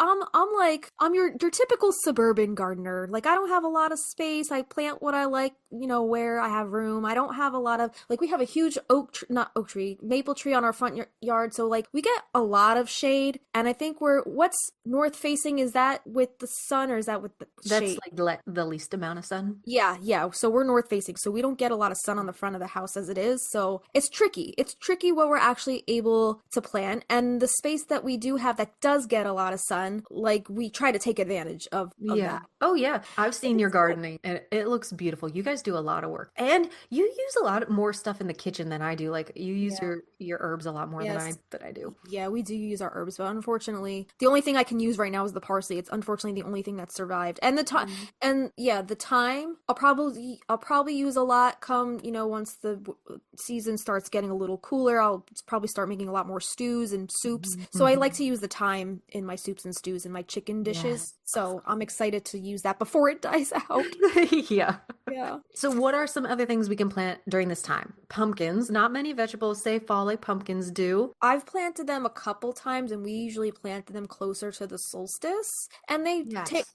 they took off pretty well. And by the equinox, we had a couple big pumpkins. We Okay. also planted butternut squash in the Mhm. same bed, and they do great together because they've Yeah. got the same kind of like vines, and But the one thing that I will say, you need a lot of space for pumpkins and squash. They will take over your garden because And we driveway. and driveway. Mine started extending across the driveway. We had Yeah. to like cut it back. And then the pumpkins, if you don't, I guess, get rid of the carcasses or the shells of like when they start, if you don't pick them, if you don't harvest them and you just let them rot there, the seeds will reseed. They will reseed themselves, but then also the birds will eat those seeds and poop them out in other spots in your garden. And you'll get pumpkins popping up in random places in your That garden, sounds awesome. which has happened to us. We get every year, we're bound to get one random pumpkin. I love it. Random pumpkin. We haven't in the past year, but like the couple previous years, we had like a few random pumpkins, and we're like, what the fuck? And we just let it go because we feel bad cutting it out. So we just let Yeah. it do its thing,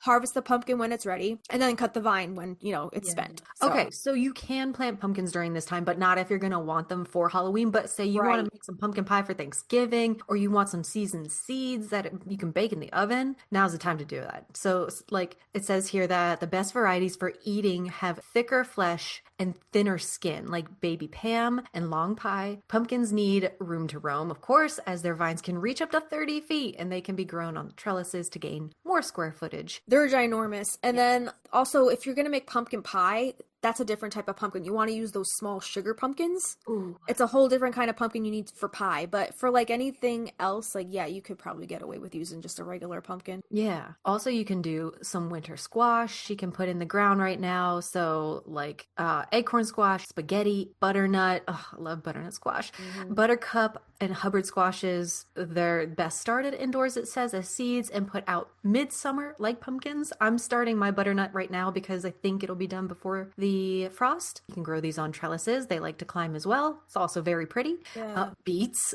Justina's favorite little snack here Oh, for a love my salad. beet salad. Yeah, carrots, like beets, carrots can mature in the cooler fall soil. They'll be sweeter, with orange types being the sweetest. Carrots will Yeah. store up to 3 months in the fridge. If you make carrots like just on a tray, pop them in the oven, just some roasted carrots, sprinkle along with your salt and pepper, sprinkle a little bit of cinnamon and cayenne or some chili powder on them, and Oh it brings man. out the sweetness of the carrot and it gives it more of like a spiced smoky flavor. Oh It's so man. nice. I have to try that. It That just sounds adds really good. another extra little like something that like if you don't know what's in them, you can't describe that taste, you'll be like, "Ooh, what's in these? These are good." I like Yeah, that. yeah. You Same never with could. the sweet potato. I was gonna say you have to put some of these in our after hours, but I really feel like we do need to talk about a recipe book. Oh, I love Brussels sprouts. You can do these right now as well. You can plant marigolds and nasturtium nearby to help repel those cabbage moths and the aphids. Mine turned out very, very tiny. I don't know what kind of steroid, like Brussels sprouts and broccoli we get in the store. My broccoli is never as big as the ones there, but you can also do those at this time. You can plant broccoli seedlings that are started in late summer aren't subjected to random freezes that spring starts might be. Mm. Once they are more mature, though, they can handle a light frost and should be harvested before the first hard freeze. They take a little longer to mature, but it's best to start the seeds a little earlier and transplant them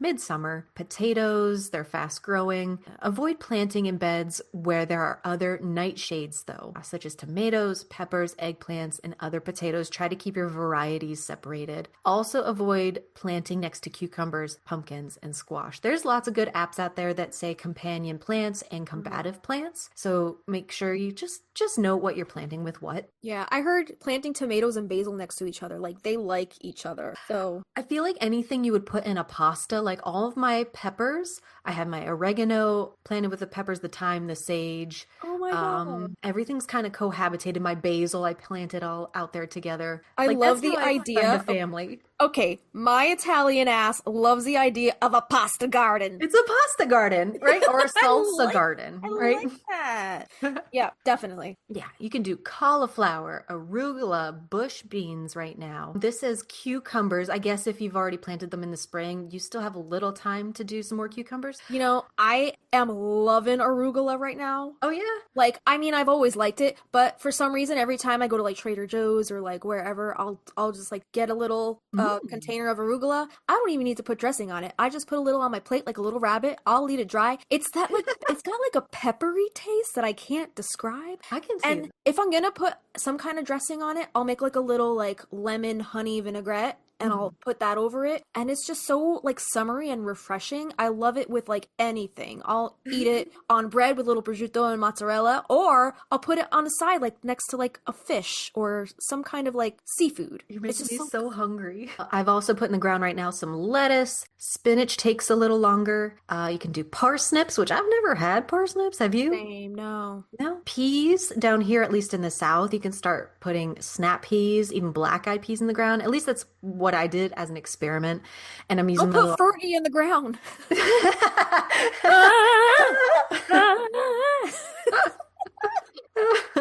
Yeah, because down here, black-eyed peas are a staple for New Year's. So using my little handy-dandy spreadsheet, it looks like they'll be ready to harvest, hopefully right in time to miss our projected frost date. Here is October 29th, and it says like November 1st. That's my wedding anniversary. Hey, November 1st is mine. Nice. Hey, I didn't know we were wedding buddies. wedding buddies, man. Look at that. We're the same We person. are the same person.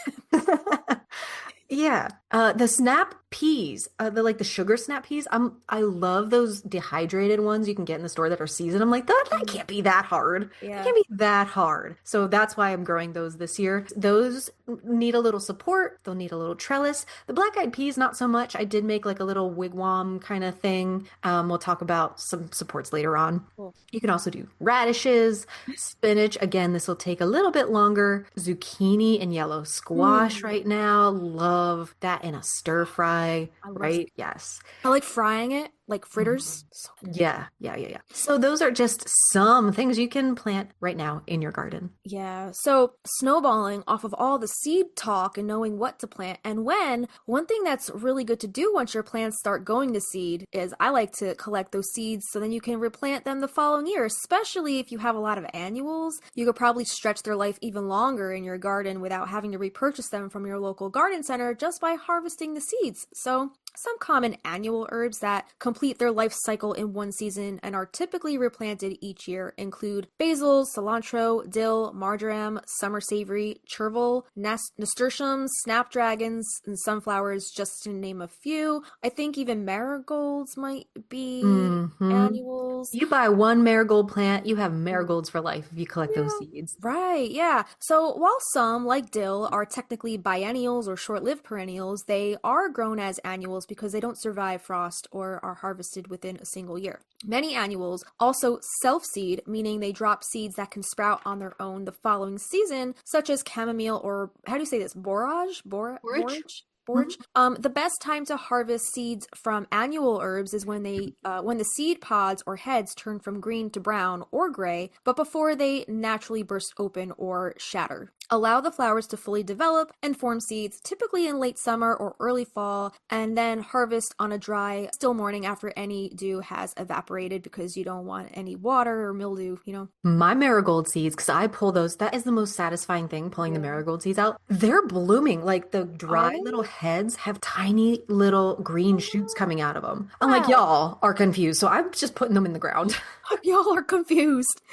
That's so funny. It's so cool to see like the life, death, life cycle right there in one little seed pod. Right. So some key indicators that your plant is starting to go to seed is the color change first of all. Watch for the seed pods or heads to change from green to a dry brown or gray color. The mature appearance, the seeds are ready when they are fully formed within the pod, but the pod itself has not yet dried out enough to open on its own. And then timing is the key here. Allow the plant to complete its life cycle and produce seeds before the first hard frost. So here's just some harvesting steps if you do choose to harvest your own seeds. Harvest on a dry, sunny day in the mild morning after the dew has dried. Collect the mature dry seed heads or pods from the plant. Then spread the harvested pods or heads on a paper towel or in a shallow, airy container in a dark, dry location for several days to a couple weeks, allowing them to finish drying completely. Then, once they're fully dry, you can shell the pods to extract the seeds.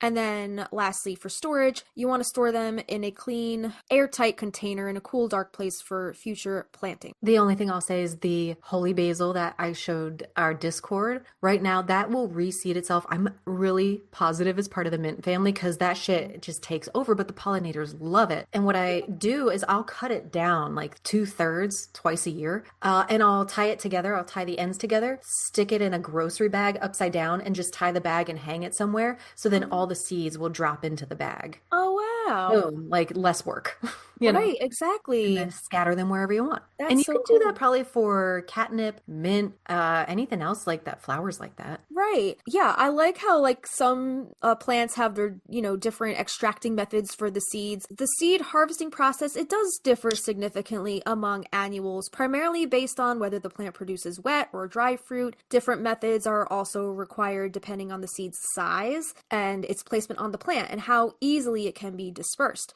So that's a really fun and easy way to kind of get all those seeds out of that for the holy Hmm. basil. If you're trying to seed harvest for dry fruited annuals, so for plants that hold their seeds in pods, husks, or any other dry structures, the process is generally straightforward. So you wait until the seed pods or heads have completely dried and turned brown on the plant. For beans and peas, the pods should be brittle and rattle when shaken. Some flowers, like poppies and lettuce, can simply be shaken into the bag, like you said. And then post-harvesting, once collected, the pods or heads are often threshed, crushed, or rubbed to release the seeds from the chaff, the husk, or other plant material. That's what And I'll then do to, with yeah. cosmos and like zinnias. If Mhm. you just cut a zinnia head off, it's fun for kids too. You could put it in like a big mason jar and have the kids shake the Oh, jar, wow. and that loosens up all the seeds from that little head. Yeah. Yeah. So the dry, clean seeds are then separated from the chaff through the process called winnowing, which uses air to blow away the lighter debris. Screens or sieves can also be used to sort seeds by size. And some examples of these are the dry fruited annuals. Some examples of these are beans, peas, lettuce, radishes, marigolds, and sunflowers. And now moving on to the wet fruited annuals. These are annuals that produce seeds inside a fleshy fruit, like tomatoes and squash, which require a more involved process. So to harvest these, you pick the fruit when it's fully ripe or even slightly overripe. Then to extract, cut the fruit and scoop or squeeze the seeds and pulp into a jar. So like a cantaloupe, a watermelon, maybe. Hmm. And for some crops, like tomatoes and cucumbers, the seeds have a gelatinous coating that inhibits germination. So to remove this, the seed and pulp mixture is allowed to ferment in water for a few days. The fermentation process breaks down the coating and kills off some seed-borne diseases. Interesting. Yeah, and then after fermentation, viable seeds will sink to the bottom. The liquid, pulp, and any immature or non-viable seeds floating on top can be poured off. The remaining good seeds are then rinsed and drained. I And need to do this because yeah, I this sounds fucking fun. did it wrong. Well, yeah, see, we're learning here I on just that. thought you scoop them out and like I put them in a colander and I like rinsed them. I tried to get all the goopiness off of them and I put them on a paper towel and I dried them and I was like, okay, I guess we'll see if this works. Does the work? Yeah. Yeah, but I'm gonna try this way Yeah, yeah. and see Try if it that out. Let works. us know how that works out. So some examples of these, the wet fruited annuals are tomatoes, cucumbers, squash, and any kind, like I said before, any kind of melon, watermelon, jackamelon. We call our watermelons jackamelons because that's we make our summerween pumpkins with our Right. watermelon. Yeah. So some special harvesting considerations for annuals. So even within the same processing category, there are variations based on the plant's unique biology. So wind dispersed seeds. Some plants like lettuce produce seeds with tufts that are easily scattered by the wind. To prevent loss, harvest them right as the seed heads mature. Then we have something called dehiscent pods. Certain pods, like those on snapdragons or sweet peas, can burst open and scatter seeds when ripe. To collect them, place a small paper or cloth bag over the pods as they mature. And I guess then the seeds just fall out into the Mm. bag. And then we have the difficult to separate seeds. So these are plants with very small seeds or seeds tightly held within a prickly husk. Like some wildflowers can be more challenging. For these, it can be easier to cut the entire seed head, place it in a paper bag like you do, Christina, to dry, allowing the seeds to fall out on their own. Then we have heirloom versus hybrid. For consistent results, save seeds from heirloom, which are open pollinated plants, rather than F1 hybrids. Seeds from hybrids often don't, quote, breed true and may not produce a new plant identical to the parent. So if you guys check out our source links via our hero page in our show description down below, I'll add a whole section on the harvesting process specific to the most common herbal annuals like the dill and the parsley, basil. Those are some of the popular ones, marjoram. So then once you've harvested all your seeds, because chances are you end up with way more seeds than any witch needs, right? Didn't mean to rhyme there. But one fun thing that you can do with those is you can start a Mabon seed exchange. And we did this in my Magical Moon Collective group through my Bohemian Magic Patreon a few years ago, and it was so much fun. One of my members, shout out to Jen Reikley, brought this idea to the group, and we did this together, and it just added a whole other layer of witchiness to the gardening and the seed harvesting process. And on top of that, it totally got us in the spirit of the Sabbath and gave us another way to celebrate Mabon and the autumnal equinox. I love it. Yeah, and you can really get creative with this. So once you gather your seeds, you can design the packaging that you put them in, so it's fun for your participants or your aka snail mail coven to open them up. And so once I harvested my seeds, I actually made an entire video on how I designed my packaging, and it's up on my YouTube channel at Bohemian Magic Studios. And yeah, I actually had these little mini like manila envelopes that I stole from my desk job when I got laid off in 2008. And I used to work in like this corporate office, like for an apartment complex management company. So I guess that they use these little envelopes for Yeah. like to issue the tenants their apartment keys or whatever. That's the only thing that I could think of, like why they would have these little mini envelopes in there in the office. So I've never actually used them during my time there, but I found them in my desk when I was cleaning out to leave, and I was like, oh, these are so cute. Yoink! Yeah. I took them. So I took those and I had them in my craft supply stockpile forever. I was like, what am I gonna do with these little envelopes? I don't know. I'll use them someday. And then lo and behold, I was so excited when my friend brought this idea to the table because I thought of these right away, these little mini envelopes, as the perfect envelope for seeds. Yes, these Right? are beautiful. Yeah. These are so cute. And then I just had so much fun decorating them with my macro ink pens and some paints and rubber stamps. So the seeds that I made envelopes for were lavender, echinacea, and some chrysanthemum. And I think even in the video, it shows me extracting some of the seeds from the mums or whatever. Don't know if I did it correctly. I don't know if any of my friends, receivers of these packages, ever tried to plant any of the seeds that I sent them. But it was just fun to do and like take part in, and like, it just felt Yeah. super witchy. Yeah. So I also created some little spell cards that went with each one that I included in my card inside my envelope that I then mailed to my participants. So basically, I filled a standard greeting card sized envelope with my seed packets, my spell cards, and then probably a couple other stickers or goodies And then I sent them on their merry way to my participants. And I think there was about 5 of us, including me, who participated in this. So after I sent mine out, I received about 4 more back in return. And I actually filmed another video of me opening all of their letters and their seed packets. And they all sent me the most beautiful cards. And someone sent me like a 5-page handwritten story and info sheet about Cleome, which is like this really pretty pink like flower. And it also, I think it also has a folk name like cat whiskers, because you could see like little whiskers like.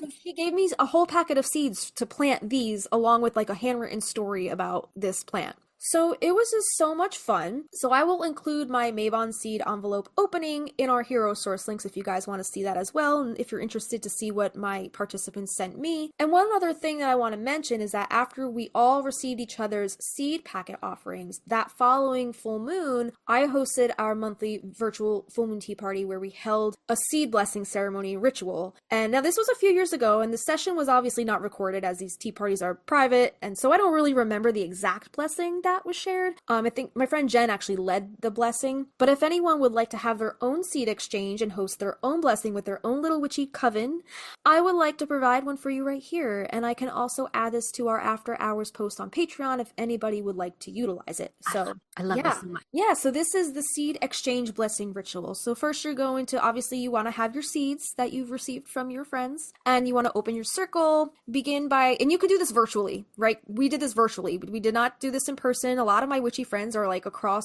the country or a different country, so really you can do this from anywhere with today's technology. So begin by opening the circle, by ringing a bell or tapping a drum or lighting a candle to mark sacred time. And then the host, you or whoever leads, welcomes everyone. They can say, as we gather across distance, we weave an invisible garden between us, one that grows with intention, love, and magic. And tonight we bless these seeds that will root in our lives and carry our magic into the seasons ahead. And then you want to acknowledge your elements, invite each participant to name one element that resonates with them in their gardening. Earth obviously is connected with soil and nourishment, water is rain and life force, fire is sunlight and growth, and air is wind, pollination, and the breath of life. And it's amazing how we really utilize all of these different elements to, grow our gardens. And each can hold up a simple representation like a bowl of water, a stone, a candle, or incense for air as they speak. And then we're going to do a little show and tell with their seeds. Everybody holds up the seeds they received in the exchange. Each person briefly shares what the plant is, any folklore or magical associations that it has, what intention they'll plant it with. For example, basil for abundance or lavender for peace or luck, right? If it's in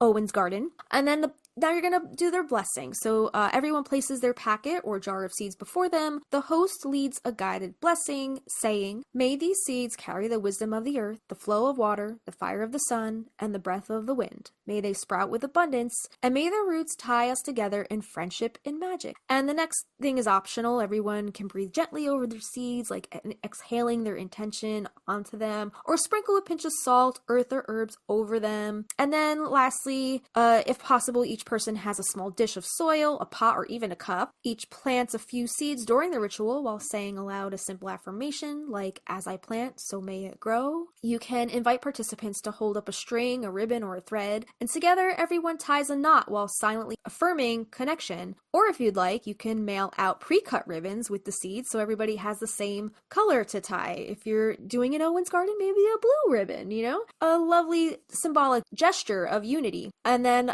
you can end with, "Though distance separates us, this cord is our reminder that we are part of the same garden." And then you can close your circle, return to the candle or bell to close it, and then the host would say, "Our seeds are blessed, our intentions planted, and our garden is eternal. May we nurture these plants, and as they grow, may our friendship bloom with them." Then blow out your candle, ring your bell, or simply place a hand over your heart and bow. And then some optional enchantments. You can add music, play some gentle nature sounds or a harp or handpan music during the blessing. And you can also use correspondence cards. So before the gathering, everybody writes down a keyword for their seeds like peace or joy or abundance. And at the end, compile them into a quote collective garden of intentions document to share with the group. And it's just a nice little way that you're all kind of connected with the same kinds of seeds in your garden. And then align the ritual with the Sabbath. Like you could do it I like to do it for Mabon. This says Ostara Beltane. I like to do it for Mabon because around Mabon we're already harvesting our seeds to get ready for the colder winter months. So I think it's the perfect time to honor the autumnal equinox and that shift over into the colder months as you put your garden to sleep for the season. This is so cool. Isn't that cute? I love that idea. It's so much fun. Yeah, check out the video, the one that I linked about me opening, and you could see all the stuff that people sent me. Yeah.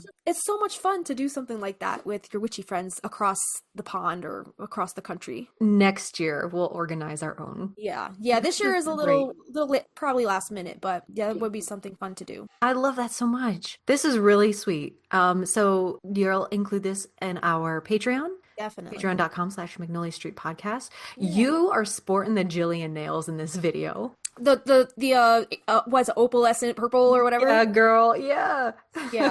Yeah. Very cool. I love this idea. I love it so much. Yeah, there are so many different ways to like harvest seeds. You can't really go wrong, you know? So what else can we do for our vegetable garden in the fall? There's a few little tips that I just wanted to share for your veggies. You're going to want to choose, depending on your region, faster maturing varieties as those days are getting shorter and the sunlight is more limited now. You're going to calculate your growing time, add 2 to 3 weeks to maturing time found on those seed packets to allow for those shorter, colder days. Use an app if you want. If you're not good at math like me, you're going to want to determine when to plant, estimating that first frost date. You can just Google it for your area and then subtract the estimated grow time. Here's where we're going to get into soil. You're going to really want to take care of the soil. Mine too is just like bullshit soil right now. I have not amended it, which you should. You're going to want to replenish it with compost or fertilizer, especially where recent summer crops have grown. Succession planting, which I don't do and I should because I tend to plant everything all at once. And then I'm like, what the fuck do I do with all these goddamn tomatoes? And then they're all frozen. But succession planting is, plant your little seeds and then wait a week or 2 weeks and then plant some more so you have a staggered harvest. Fast growers such as lettuce, carrots, and radishes can be succession planted to stagger those harvest times. Companion planting, I tried this year. I don't know how well it did, especially for tomatoes because those hornworms really love them and it's so hard to keep them away. What I found was that marigolds don't work, nasturtium doesn't work. I don't want to spray. I usually just scoop them up in a cup and throw them in the woods. But honestly, I shot one with a BB gun and just let the carcass hang there like Vlad the Impaler, and then no other hornworms came. Keith, you sent a message. I said, tell your friends. That's some gangster ass shit. Tell your friends. Anyway, using plants to help other plants, give them a boost, attract pollinators, and deter pests. There's a app called, I think it's just called Planter. 1 second. Yeah, just Planter has this little cheat sheet of companion planting. All right, so y'all, you heard it here, right here on Magnolia Street. If you want good tomatoes, get yourself a BB gun. That's right. Fuck with that. Fuck the chemicals. Fuck the pesticides. They ain't listening to that shit. The BB gun, though, did the job. These guys are neon green, and they just like ooze. It's just, I don't like doing that. Yeah. But girl, I wanted some tomatoes. God damn it! The only thing that worked. We can't keep the squirrels away from ours. So I've been wanting to do this for a few years. We were gonna do it this year, but then Avi broke his toes, so he was out of commission. We want to build one of those cages. Like a tomato cage, so then like the critters, like the squirrels and the deer don't eat them. Maybe we'll have to do it next year, but yeah, that's on the list of to-dos. He's got to get that Costco greenhouse. I know. It's just like, it's kind of expensive and we don't have a lot of room for that.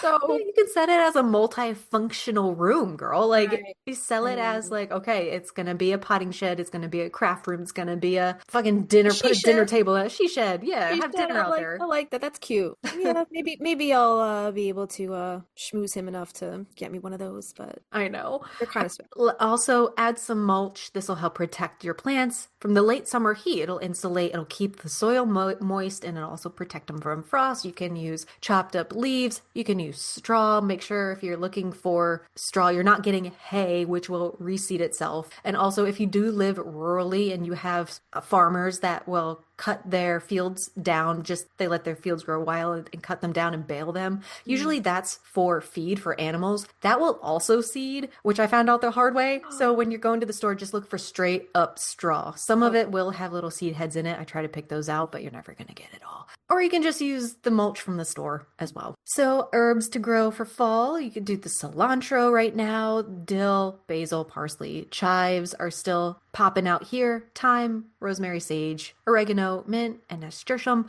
I don't know if you can use nasturtium for anything other than a pest deterrent. I've never What is, tried. yeah, I don't even know. What is nasturtium? They're very pretty. They look like orange, they have like lily pad leaves. Oh, okay. I see them. Yeah, they are very pretty. Yeah. Cool. So how to prepare your garden soil now so it's rich and healthy and ready to grow back twice as strong in the spring. Whether you're tending a vegetable patch or a cottage style cut flower bed, these steps are going to help you nourish the land beneath your roots. So step 1, you're going to clear out that debris. After your last harvest, go ahead and remove any remaining plant matter, spent annuals, weeds, dead stalks. This isn't just cleanup time, it's protection, and clearing this debris helps prevent disease and pests from overwintering in your bed. If you own your own land, I pull out my stalks of like tomatoes and throw them in the yard and just run them over with the lawnmower. If you want to compost them, if you have the space, you can do that too, but clear out your... Christina likes to play games in her garden. She fucking shoots bugs with BB guns.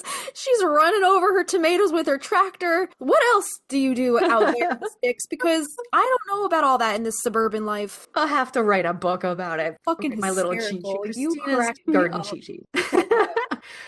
Test your soil. Grab a soil test kit from your local garden center. You can send samples to labs for more detailed results if you want. If you're getting really in depth, you'll learn a lot about your soil's pH and nutrient level. Or if you want to go the cheap route, you can buy the little digital reader. It has 2 prongs you stick in the garden. It'll tell you if it's more acidic or more alkaline, depending on what your plants want. You just adjust it that way. Or you can plant some hydrangea, because those are basically a Yeah. pH like a visual They pH texture. meter. Yeah, because if it's blue, if your hydrangeas are blue, does that mean it's more alkaline? I forget which way it goes. I think the pink hydrangeas are more in acidic soil. Okay. So if you have ones that are kind of like both colors, then you know it's kind of like a mixed pH probably. I have all of them. So there's holly bushes down here at the end. Yeah. Right next to them are blue, and then as they go up the house, they get pink. Okay, Like, so you know it's so weird. your soil changes depending on the location on your property. Yeah, and I'm wondering if it's because there's holly bushes right next to it, if that makes Oh, it more one way or the other, you know? right. Yeah. Cool. Now, step 3, add some organic matter. This is the heart of fall soil care. You spread compost, aged manure, leaf mulch. You know, if you're raking leaves, have a little pile over the year, just add to and put that on your garden beds and gently work it into the top few inches of your soil with your fork or your tiller. This improves the structure, enhances drainage, and helps your soil retain nutrients through the winter months. It could also put little wormies or critters in there that might need a little warmer home for the winter. Mm. You're not just feeding your soil, you're building the home for the next season's roots. Step 4 is adjusting the pH if you need to. If the soil test reveals there's that imbalance, now's the time to correct them. You can add lime to raise the pH. You can buy the concentrated lime juice, but you're going to want to add water to that. Okay, don't go overboard. Add sulfur or wood ash if you have a wood burning fireplace or fire pit. Peat moss will lower it. Most garden plants prefer a pH somewhere between 6.0 and 7.0, slightly acidic to neutral. And just like us, your plants do best in the right environment. Step 5, again, mulching. Lay down that cozy layer of organic mulch like straw we talked about, shredded leaves, untreated wood chips. This can hold the moisture in, prevent weeds, regulate the soil temperature, and break down slowly over time to nourish the soil. Think of it as like tucking your garden in with a warm blanket for the winter. Cute. And you're going to want to rotate your crops. I know it's tempting to just kind of use that same soil. You've already brought it to the pH that you know your crop liked, but if you're growing veggies, resist planting the same thing in the same spot year after year. Crop rotation helps prevent soil-borne diseases and it manages nutrient depletion and it confuses your pests. So move things around with a little intention, like a seasonal spell of renewal. So what Uh, if you only have like one plot or like one little piece of land that has enough sun to grow what you want to grow? Then what do you do? Container planting, like just get Okay. your 5 gallon bucket, All and right. you can move things around Mm, or mix up your soil, every couple years, just get all new stuff. yeah. Yeah. Okay. So try to avoid soil compaction. Try not to walk over those newly turned garden beds. We heard that Michael would turn the garden for the aunts, and this is what that means. You're getting the soil a little bit of aeration. You don't want to compact it down, especially when the soil is wet. It makes it harder for the water and air to reach roots. Consider adding stepping stones or a little path if you find yourself needing a place to step often. And then you're going to want to make sure you got good drainage. Check those beds for standing water or sunken spots. I need to add soil to where my wildflowers are because they drowned earlier this year and I just had weeds, which is so sad. Yeah. Raising your bed slightly or amending with sand or compost can prevent root rot and keep your soil aerated and alive. You can even turn composting into a ritual, offering it to Mother Earth. Composting is one of the best and sacred acts in a witch's garden. It's a way of saying nothing is truly lost and everything becomes. When we return those scraps and spend plants to the soil or under the tractor, spit them out through the yard, we're not throwing them away, we're giving back to the Earth Mother to cycle to the unseen work of transformation beneath our feet. So the next time you add to your compost pile, pause and say a little word of thanks, even if it's a little stinky. If it's good, if you're doing it the right way, it should smell like good earth. But mine is kind of stinky right now.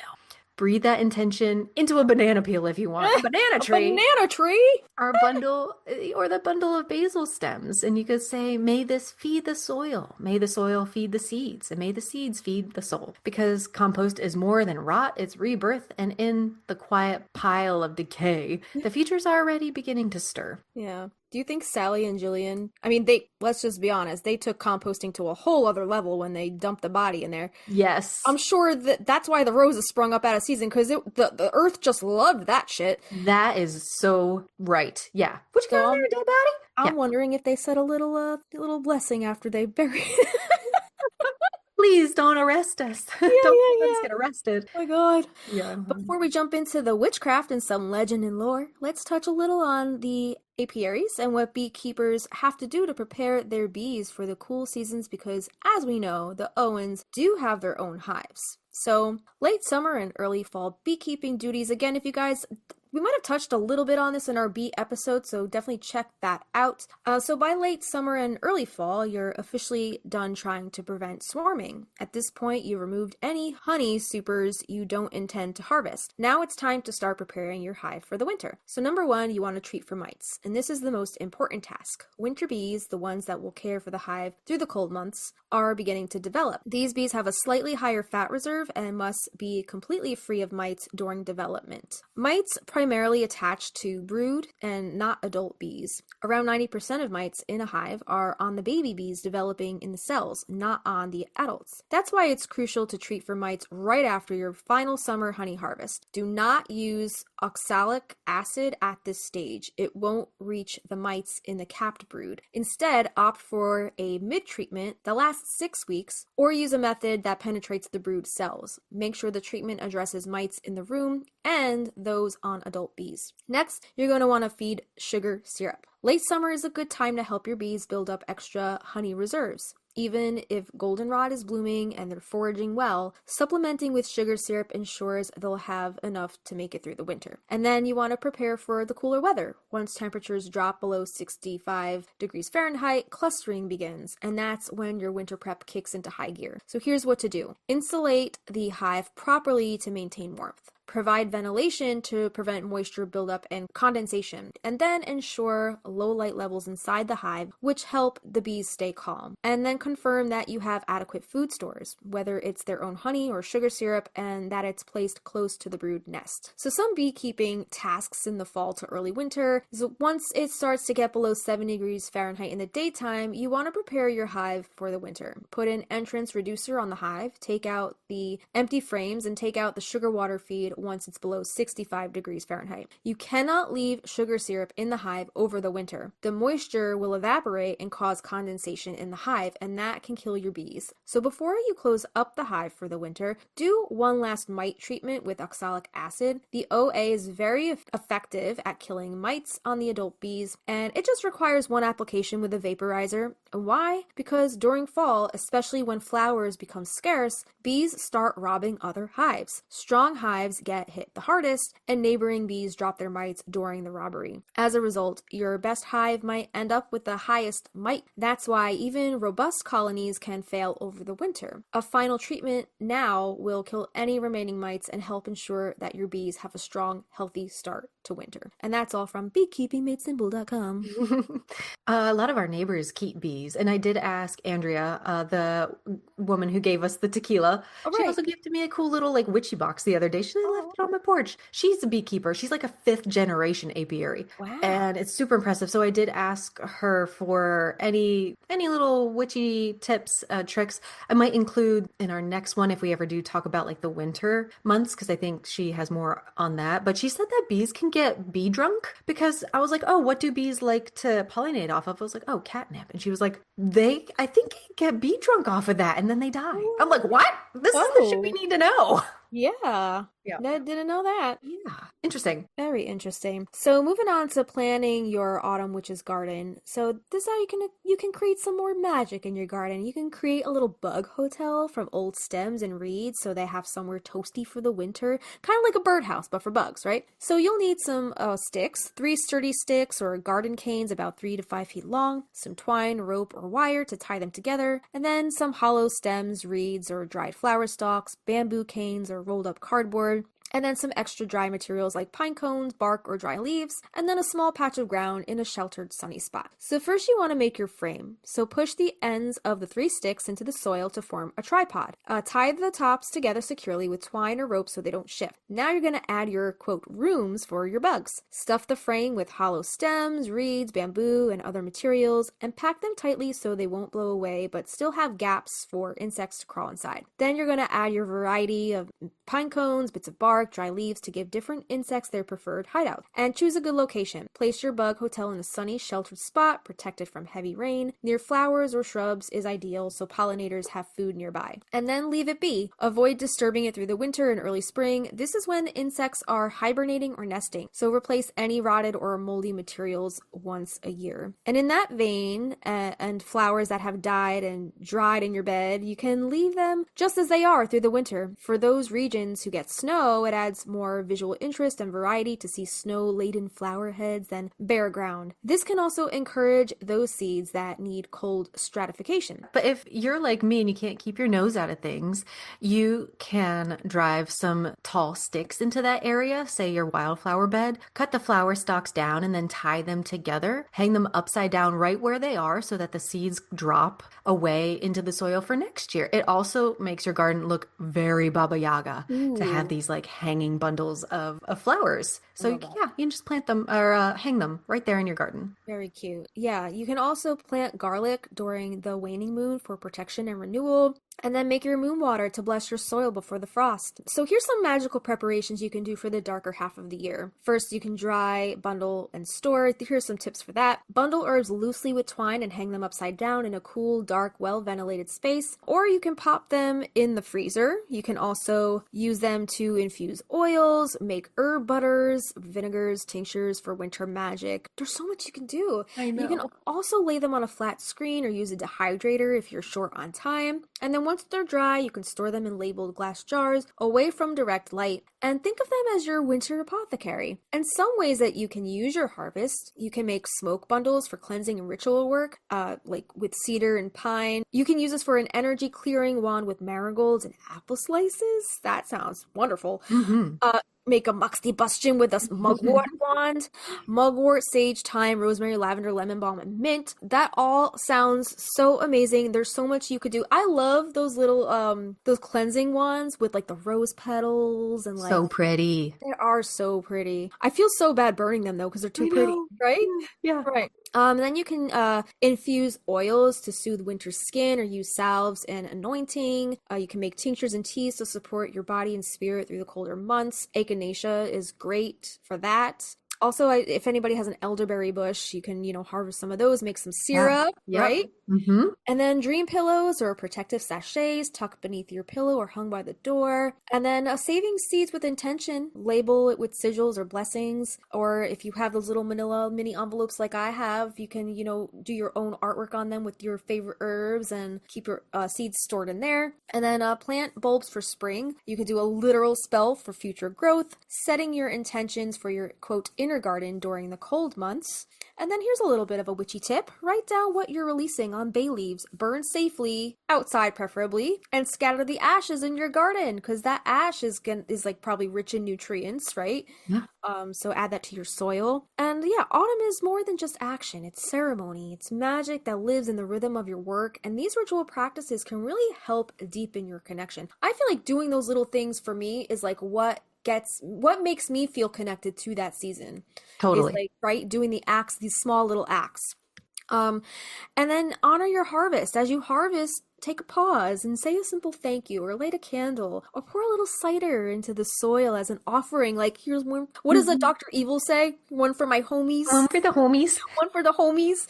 Yeah, pour some soil in your garden. Give a little offering to your favorite deity, god, goddess, whoever you work with. Create a little harvest altar because gratitude is also magic, right? You want to give thanks back into the soil that gives you all those wonderful fruits and veggies and herbs. And then use what you've gathered: apples, herbs, squash, leaves, acorns. Add a candle or two, maybe a jar of your own soil. And let this altar be a visual reminder of the earth's generosity. And then you can perform a protection ritual for your garden. Walk the boundary, sprinkling salt, or place rosemary bundles at the corners. Or you can make your own cascarilla powder, which is really easy. Just grind up some eggshells and then sprinkle that around your thresholds and boundaries. You can bury a charged crystal or a sigil in the center. Invite the spirits of the land to watch over your garden while it rests. And don't forget your seed saving. Collect those seeds from your favorite plants, especially those annuals. If you don't want to waste money every year repurchasing them from garden centers, you steal those seeds and plant them yourself. So then, you don't have to shell out more money for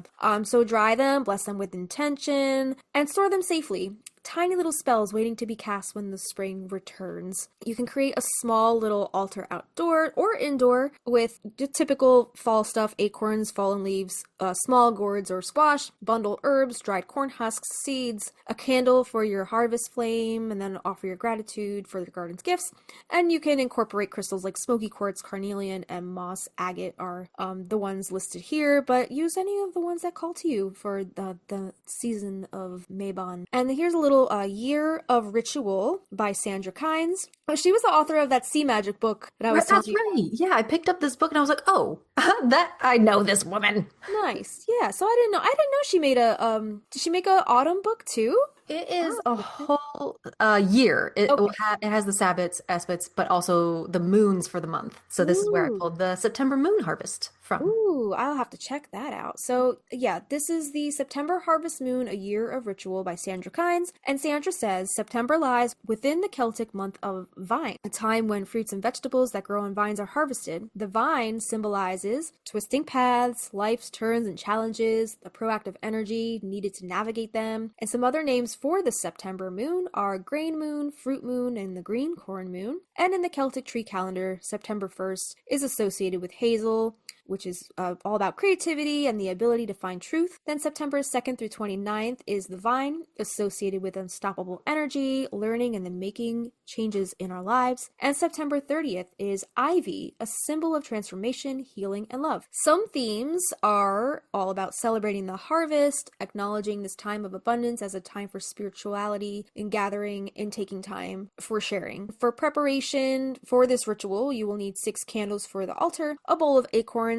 one for each participant, however many people are doing this with you. And then optional is vines. You can either use real or artificial. Your intention is what matters to decorate your altar. And then optional, you can have some music playing in the background for singing, drumming, or chanting. Here's some instructions for the actual ritual. So walk the perimeter of your circle and say, Harvest moon, gather in, I draw abundance to me, family, friends, those in need, I share it with thee. Sacred is the space decreed in this harvest time. And then you're going to call your quarters, light your candle after each invocation. North represents earth. Say, I call to the north, to earth. I invite you to my circle with your gifts of abundance, everyday existence, and foundation. Be with me as the roots that connect me to the sacred places. Spirits of earth, be with me this night. Then call in air, which is east. I call to the east to air. I invite you to my circle with your gifts of awareness, communication, and inspiration. Be with me as the soft voice of nature. Spirits of air, be with me this night. Then call to south, which is fire. I call to the south to fire. I invite you to my circle with the gifts of strength, sensation, and courage. Be with me as the catalyst for transformation. Spirits of fire, be with me this night. And then lastly, call in west, which is water. I call to the west to water. I invite you to my circle with your gifts of emotion, intuition, and receptivity. Be with me as the guide for my dreams and self-discovery. And then,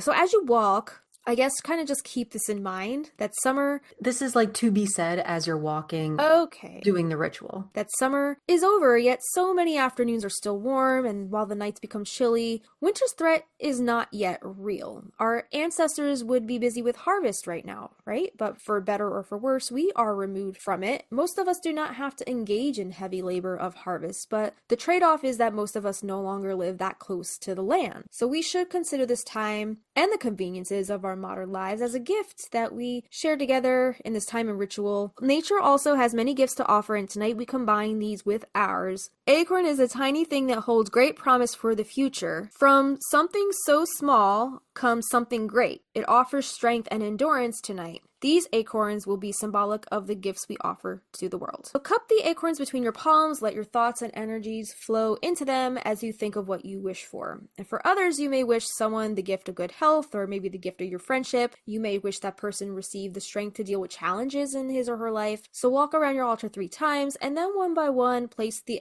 acorn on it. As you place each one, say aloud to whom you're offering this gift. When you are finished, give the power of your intention to your gifts and raise the energy with a vine dance. Okay, so now you're going to do a vine dance. This is a great vine foot pattern. I'm not sure what that is, but I'm sure you can YouTube it. It's like you put one foot in front and crisscross your way sideways, So very Renaissance-y, medieval. Yeah. Got it. Yeah. So one of those foot patterns as you dance, and then you're gonna close this with the following. Speak the circle this night. So I ask for your blessing, fading light, through the stillness of this night. Intended gifts fly from me to those I named, so mote it be, in faith and unity, blessed be. So that's it. That's your whole ritual. I guess you could do that during the September harvest moon if you want to make it a full moon ritual type deal, or just a Mabon thing in general. You probably go either way. You could tailor it to the specifications of what you're doing it for, probably. Exactly. Yeah, I like that. I feel about taking a little break right now. Let's do it. And then when we come back, we're going to talk about Mabon, how to celebrate, what gods and goddesses are hyped at this time, some more folklore about different fall berries and chestnuts and autumn folklore in general, as well as other resources, other witchy gardening books and sites that might interest you. We'll be right back.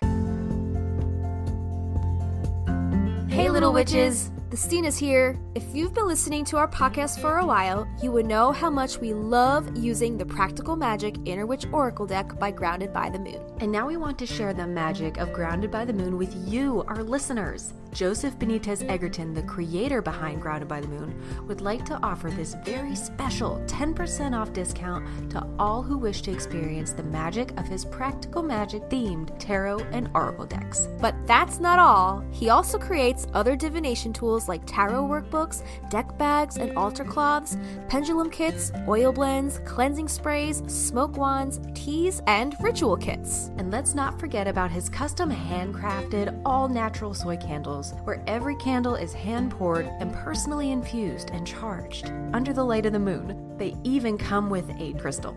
And did we mention all of the ingredients in the candles are ethically sourced? All of Joseph's offerings are just so magical. So go visit groundedbythemoon.com and use the coupon code Magnolia Magic for 10% off your entire order at checkout. That's MagnoliaMagic. So get your discount today. You're listening to the Magnolia Street Podcast. I thought we would use this. Do you have an autumnal deck? I do. This is the one that I mentioned before, the Woodland Wardens deck by Jessica Rue. If you look at how like autumnal it is. I love that so much. It's got like the little acorns and the woodland critters. I think that's a datura trumpet. Angel's trumpet, and then the back there's a little rabbit and oak leaves. I love the oak leaves. And then on the back of the card, it's like potpourri. It's like smattering of potpourri. Right? So pretty. And I love like the dark, like black green aesthetic. Like it's very matte finish. With a gold accent. I actually have these displayed in my living room with like a whole woodland. Like I have a doily set out and like my little mushroom candle. I guess we'll use this deck. So then I'll just shuffle up, I guess, and you tell me when to stop. And the cute thing about this deck is it's like one animal and one herb or plant per card. Okay. So you get an animal and an herbal. I like it. Yeah. All right, here we go. I'm ready. Stop, please. Okay. Got the... What is that? A beaver. The beaver and the birch. I love a birch tree. Yeah, birch trees are so pretty. So the beaver and birch, and the keyword is home. So the beaver works hard to build the lodge where it raises its young. Using twigs, grasses, rocks, and mud, it constructs a safe environment for its family as well as a natural habitat for migrating birds. Birch trees symbolize new beginnings, and they seldom grow alone. In medieval Europe, they were used as maypoles in pagan celebrations of midsummer. Because their wood was thought to protect the young and ward off evil spirits, it was often used to build cradles. In the upright position, when you pull this card, now is a time to focus on nesting, homesteading, and settling down, decorate and tend to your environment in a way that supports a feeling of home. And in the reverse position, you may be feeling reclusive, like a hermit in your cave. Consider planning a trip. Your spirit will benefit from a time of travel and self-discovery. And it comes with a couple introspective questions. So it says, what do I appreciate about my home? And is my home a place or a feeling? I like that card a lot. I like that it's a really too. Good one for this episode. Yeah. I know this said midsummer, but I feel like the homey vibes, it's very autumnal. Like you're starting to, go inward. You're not outside as much because it's getting colder. And now you're mostly like making soups and stews and getting back into all of your like handmade crafts and art projects that you don't have time to do in the summer because you're always outside. Yeah. So I know my home is my outside. And what you read is it's a time for settling down. And we talked about that, but sometimes settling down needs a little prep work first in order to relax. Yeah. So that includes garden prep for this time of year. Agreed. Yeah, so that was the Woodland Wardens by Jessica Rue. Check out that deck. I love it. It's so cute. And like I said, I have it out in my living room. I have it out displayed. I leave the cards out of the box. So when I wake up in the morning, and it's like right next to my bay window, so when the sun is shining in, I got my morning coffee, I'll just go over and I'll pull a card for the day. That's nice. It's just a cute little ritual. I like it. Yeah, and speaking of the autumnal equinox and Mabon, we're going to get more into Mabon now. So as the days and nights fall into perfect balance, we arrive at the sacred threshold of Mabon, the autumnal equinox. So when exactly is Mabon this year?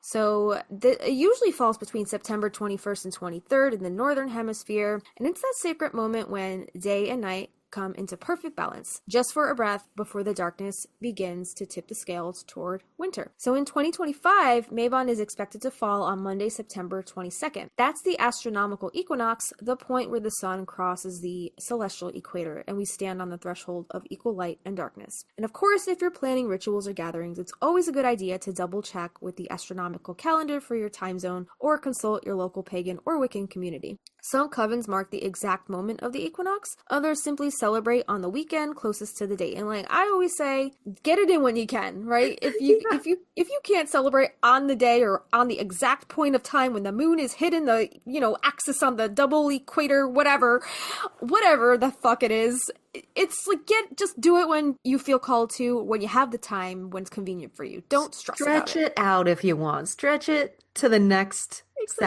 Sabbath. Who cares? Exactly. That's my favorite thing to do is just being super lax about it. Unless I'm like hosting a party and then like I did for the solstice, then I'm like, oh Yes. shit, I really need to like, plan stuff. But other than that, like I like to take my time and just like really enjoy it and soak it in because fall and spring, they're both so fleeting. They go Hmm. by in a blink of an eye. So I just really want to savor those, really comfortable, breezy, cool, not too hot, not too cold kind of days while I can The because perfect balance. I know. Before you know it, it's winter again, and then you Yeah. can't do anything. Yeah. Mabon is named for the Welsh god of the harvest, and it marks the second harvest when the fruits of our labor are gathered, and the earth offers up her abundance one last time before the quiet of winter. And this is a time for reflection, for gratitude, for finding balance, not just in daylight and darkness, but within ourselves. So take a moment to walk outside if you can. Notice how the leaves are beginning to change, how the green gives ways to the gold, the rust, and the crimson. This transformation is sacred because it mirrors your own. And you might gather fallen acorns, pine cones, or leaves for your altar. That's one of my favorite activities to do. Like where I work, there's so many huge old oak trees. And like I've sent you pictures like out on my walks when I'm, walking the dog or whatever over there. The trees over there they just shed the most beautiful, huge Right? Yeah, leaves. yeah, yeah. Very unique. Like each one is so different. Very, and you can do art with them. They're so much fun to collect. Yeah, you might also harvest herbs, dig your hands into the soil, or visit a local festival that celebrates the turning of the year. Or even just something as simple as a cup of cider in the cool air can be a ritual in and of itself if done with intention. Like I said, I like to have myself a glass of peanut butter whiskey outside of in a bonfire, like when it's getting really chilly out. Yeah, dude. Yeah, so good. So Mabon invites us to slow down, to give thanks, to seek harmony. And here's some questions you can ask yourself to just be a little more introspective. So what have I harvested this year? Physically, emotionally, or spiritually? What am I grateful for? What parts of me feel out of balance? And what would bring me back into alignment? Gratitude lies at the very heart of Mabon. As the earth offers us her final golden harvest, we are reminded to pause and to breathe and to give thanks. So take a moment right now and think of 3 things that you're grateful for, big or small, tangible or invisible. And this season is about appreciation, not perfection. So just Ooh. keep that in mind. What are 3 things you're grateful for? Right now, I Yeah. would say I really do love my job right now. Like, it's just so chill. It's so lax. Like, I love the kids. I love my boss. Not that I didn't before, like with the previous Right, family, right. but it was also like a new and unexpected proposition opportunity. Mhm. So the way that life just takes you on these random curves and twists and turns, that's what's exciting to me. I don't know. I like new experiences. But also, I would have to say, obviously, my home life, my cats, my husband, I like, everybody's, aside from his 3 little piggies on his toes, Oh, he's doing better. yeah, And my car is doing better. So yeah. I'm grateful. July could have been a lot worse. So I'm grateful that everybody got out kind of unscathed. But, we're all living and breathing for the most part. And I'm just glad that we're all, we're all good. Not everybody can say that they're grateful for, I mean, yes, a job, but a job they like. Yeah. That's really nice. And yeah, this is going on 2 years now with this family. Yeah. Yeah. So yeah, you get to do Yeah. some really cool stuff with the kiddo Actually, and 1 year. It's going on 1 year of really, being. okay. Yeah, I love that. And then also the third thing I would say, the podcast. This, Hmm. like, I love doing this with you, and I'm still having fun going into season 4. Hmm. So I Yeah. guess we'll see how long we can keep this ride going, and the I'm music that we made together, and I'm sure we'll circle back around to this mushy gushy stuff come our season 3 wrap up at the end of yeah, this season. But right, yeah, I agree. I'm grateful for like the time that I do get to research. It's not like, oh, I gotta sit down and edit. I know the next thing is gonna be that much more interesting. And like we said, we didn't think that we would get more content in a second movie. yeah, So it's just cool to keep going and learn about each other and doing this. I'm just grateful for the downtime that I've had. yeah. And I'm grateful for my central AC and my Mm. heat because the first year we lived here, we didn't have it. So every Oh year my since God. then, I'm always like, oh my God, I'm so grateful. And for Yeah. Aaron and his patience because Lord knows he's needed it this summer with me with all this bullshit Right. that's I'm going through personally. Aw. And yeah, I'm just very hashtag blessed. We are Very, very grateful. And I don't feel deserving, and I'm working on that. So I'm yeah. thankful for all the above. Yeah. Yeah, we're lucky to have our boys, right? They Yeah. I know Avi's gotten me out of a lot of shitholes recently. Yeah, dude. Yeah. So really, really lucky to have him. So yeah. And collectively, I think we can say we're grateful for our listeners that just Yeah. keep listening. We I don't know know people why. who like tell us willingly that they listen to us for like I don't know an 8 hour drive the whole entire way back and forth back there and back and They make their friends listen to us. I'm just like you can stand us for that long. Thank you. Bless. Thank you. Yeah, bless your heart and thank you. Yeah, for We sure. hope you keep listening. Here are some ways that you can practice gratitude at Mabon. So first, start a gratitude journal where you record the blessings, both seen and unseen, that have carried you through this year. Or you could do that on a monthly basis, right? That have carried you through the month. Yeah, Because exactly. sometimes it'd be that way. Yeah. Hold a ritual of thanks alone or with loved ones where you name your blessings aloud and light a candle for each one. You can set up a gratitude altar adorned with symbols of the season like apples and pomegranates, mini cornucopia, or fresh cut autumn flowers or leaves, and let it be a daily reminder of all that you've gathered. And if you're called, give back. Volunteer, donate, share what you have with your community. Gratitude becomes magic when it's passed on. The harvest table. Let's talk about food as a sacred offering. Food plays a central role in Mabon, not just as sustenance, but as symbol. This is the time to embrace the flavors of fall. Apples, squash, pumpkins, root vegetables, hearty grains. Let your kitchen become an altar of its own. You can host a harvest potluck, invite friends or chosen family to bring dishes that reflect abundance, and you can ask them, what does harvest mean to you? What are you nourishing in your life right now? When we gather and share a meal, we're not just feeding our bodies, we're feeding the bond between us and honoring the generosity of the earth. Mm. And then finding your balance, the inner equinox. Mabon is a time of equilibrium, equal day and night. It reminds us to seek that same balance within ourselves. So take some space for reflection. What have you accomplished this year? What growth have you witnessed in yourself? I think these are really good questions to like maybe hold on to for our season 3 wrap up. That might be cool to like We do can this. answer them. Yeah, revisit, think on them for a little bit. Right. Write Yeah. us in if you guys have your own that, you really are proud of and you want to share if you'd like to do that. That'd be fine too. Definitely. Yeah. And then just as trees drop their leaves, you too can let go, release what no longer serves, make room for rest, for peace, and for stillness. And then self-renewal practices for Mabon. Journal your reflections, meditate under the early dusk sky, take a ritual bath with herbs like rosemary, lavender, or chamomile, speak aloud what you're releasing, and watch the steam carry it away. And here are just some beautiful ways to connect with the season and craft your own Mabon ritual. So you can create your Mabon altar, set this up using the seasonal elements. I think we went through a lot of this already, but Yeah, you autumn can leaves, pick and pine choose. cones, acorns, pumpkins, candles in gold, orange, burgundies, browns. Add apples, grains, root vegetables to honor the harvest, and maybe a feather, stone, or seashell to represent the balance of all the elements. Then cook a meal. Host a harvest feast. Cooking a meal using fall's finest like apples, squash, pumpkins, roasted root vegetables, maybe some fresh baked bread or cider. Share it with friends or family, and before you eat, take turns naming one thing you're grateful for. Just like a witchier Thanksgiving, right? And then you could take a nature walk, wander through the woods, a park, or even your own backyard. Notice the changing colors, the cooler air, the softening light. Collect natural treasures, leaves, nuts, or stones to bring home for your altar or crafts,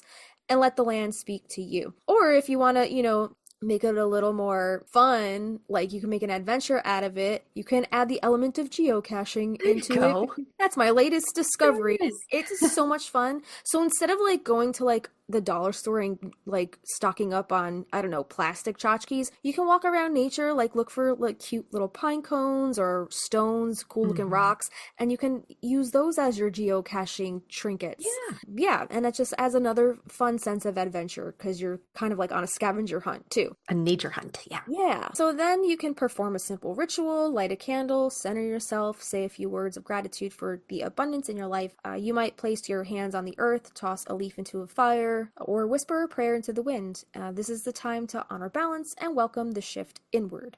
You can try some divination. The equinox is a liminal time, perfect for peeking between the veils. Pull a tarot card, cast a rune, gaze into water or flame. You can do some tasseomancy, right? We talked about reading tea leaves on an episode in the past. So I think that's a fun way to incorporate divination, especially in the colder months, because it's such like a, you have to drink the tea first, right? So it's like a nice and warm and cozy. It's a process. Definitely. So yeah, just have some fun with that divination. Ask what the coming season wants you to release and what you're being asked to carry forward. Then you can get creative with some arts and crafts. Make an autumn wreath, craft leaf garlands or apple dolls, decorate a journal with seasonal colors. These simple hands-on acts help ground your energy in the season and create beauty with intention. Or make some pokeberry ink like we talked about in the last episode, right? Or you can make inks with like anything. You can make them probably with like acorns or leaves, as long, like, I think in the process of that though, I think you have to boil them to Okay, get the to get the color color. out. It's Yeah. not like a berry where you could just mash it and the color, the pigment comes right out. I think there's a little more process involved with Yeah. that. But you know, do your research. You have the internet. There's so many things you can do with acorns and leaves and all that stuff. This goes back to making the little bug hotel, the little critter Yeah. hotel. You can also make a little home for bees for the following year. That one kind of looks like a little like bird nest with a bunch of little holes in it for them to climb into. Or Yeah. this is transitioning more into winter, but collect some pine cones, cover them Mm. with peanut butter, and then roll them in some birdseed for those birdies who need a little extra fluff around So their cute. Yeah. bodies. Yeah, a little extra fluff.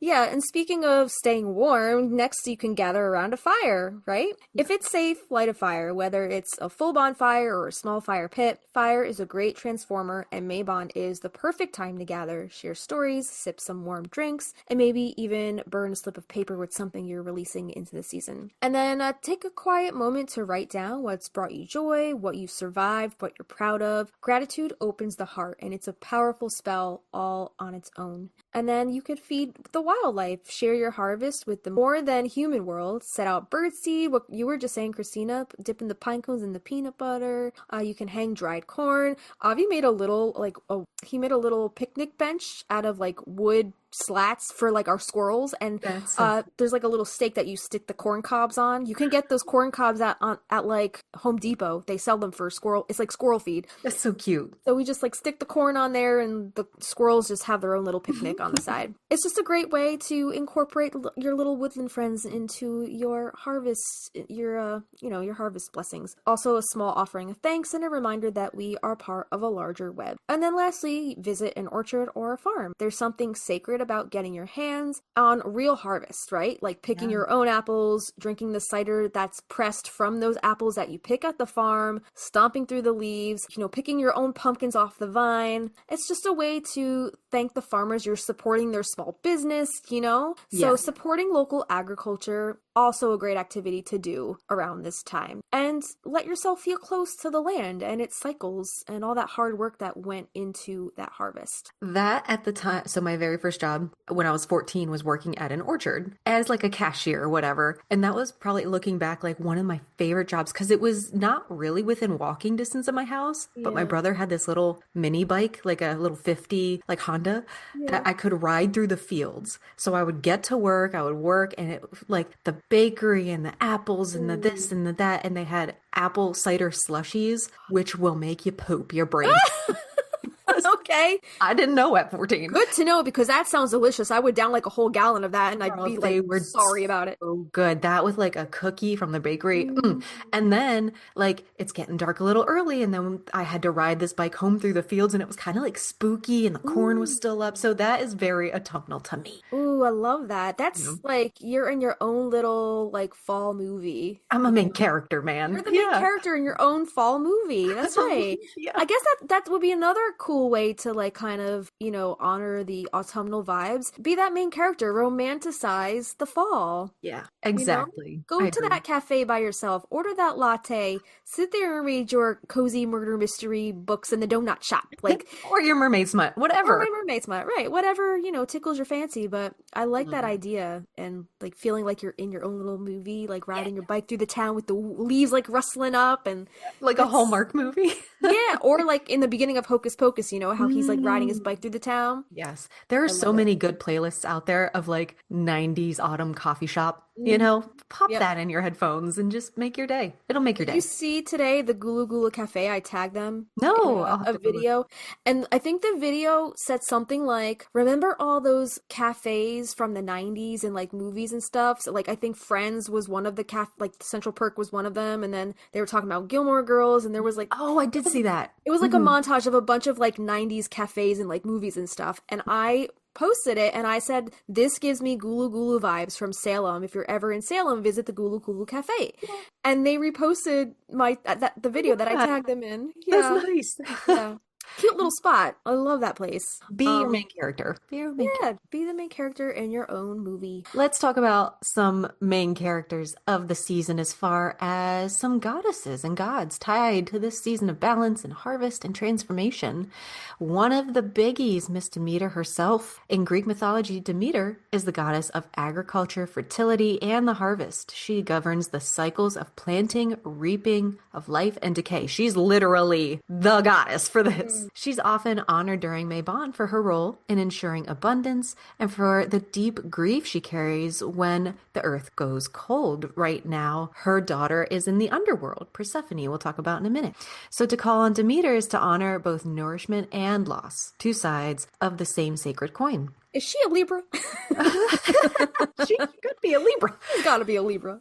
So let me jump ahead then to Persephone. She is the daughter of Demeter. And she's this mystic thread that ties autumn to the underworld. It's her descent each year that signals the darkening of the days, and she reminds us that transformation often comes through descent, through stillness, and through shadow. And at Mabon, we honor Persephone's journey inward and reflect on our own. Then there's Ceres, the Roman counterpart to Demeter. Ceres is the goddess of grain, agriculture, and maternal care. Her name comes from the word cereal, or makes up the word cereal. Oh. So Cirrus, a reminder of how intimately connected she is to our daily bread. During Mabon, evoking Cirrus is a way of acknowledging the gifts of the earth and expressing thanks for what we've gathered physically, emotionally, and spiritually. Then there's Modron, or Madron, from Welsh mythology, and this is a goddess of motherhood, harvest, and seasonal change. She's a nurturing force often associated with sovereignty and protection, and she embodies the sustaining power of the land. Modron's presence at Mabon is gentle but strong, like the hands of someone who carries many harvests and still has more to give. Then we have Mabon itself. So you might recognize his name. It's the same name given to this festival. In Welsh mythology, this is Mabon is the divine son of the mother goddess Modron. So we just spoke about Modron. This is jumping around a little bit. So Modron's son is Mabon, literally meaning son of the mother. Mabon is a god of youth, vitality, and rebirth. His story is one of capture and eventual rescue, symbolizing the soul's journey into darkness and its return to light. A perfect mirror for this time of year as we cross the threshold from summer's abundance into autumn's quiet transformation. And he reminds us that the energy of renewal is still present even as the world begins to turn inward. Then we have Pomona, the Roman goddess of the orchards and fruit trees. While not a mother goddess in a traditional sense, Pomona represents ripeness, fullness, and fruit-bearing abundance. She's the spirit of apples ripening for picking, pears falling into your palm, and the orchards heavy with their gifts. And then we have Lu, good old Lu, traditionally honored at Lunasaw, the first harvest. His spirit still lingers into Mabon. Lu is the Celtic god of many skills, a warrior, a craftsman, a bard, a king. At Mabon, we can honor the harvest of our talents, our skills, our art, our personal achievements. Lu invites us to celebrate not just what we've grown in the garden, but what we've created with our hands, our hearts, and our minds. And then these two are kind of fun names. We have Fuffluns and Puffluns.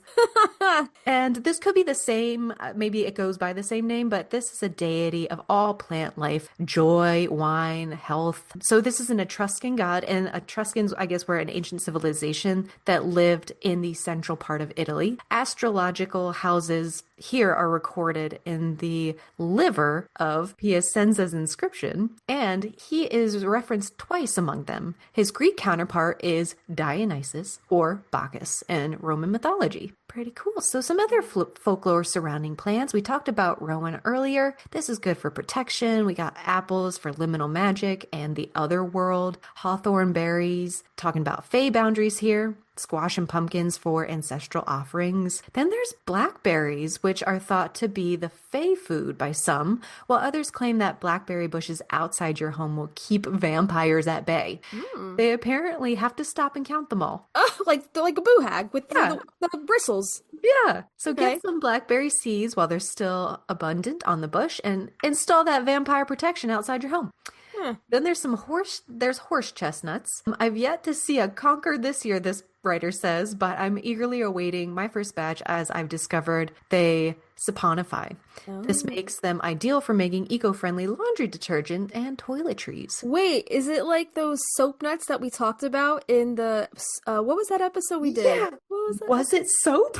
No, it wasn't. It was something else, but I can't remember what it was. Oh man, that would Right? take some digging in this brain. I don't Soup? know. Maybe soups and stews? Because wasn't Franny like she was like mixing it in the cauldron, right? At the end of the movie? Yeah, was it cauldrons? Yeah, I think it was cauldrons. I think you might be right. Wow. Wow. Oh, wow. Yeah. So chestnuts have been used as a potency enhancer by men, thought to be due to their shape resembling the testicle, and carried for luck.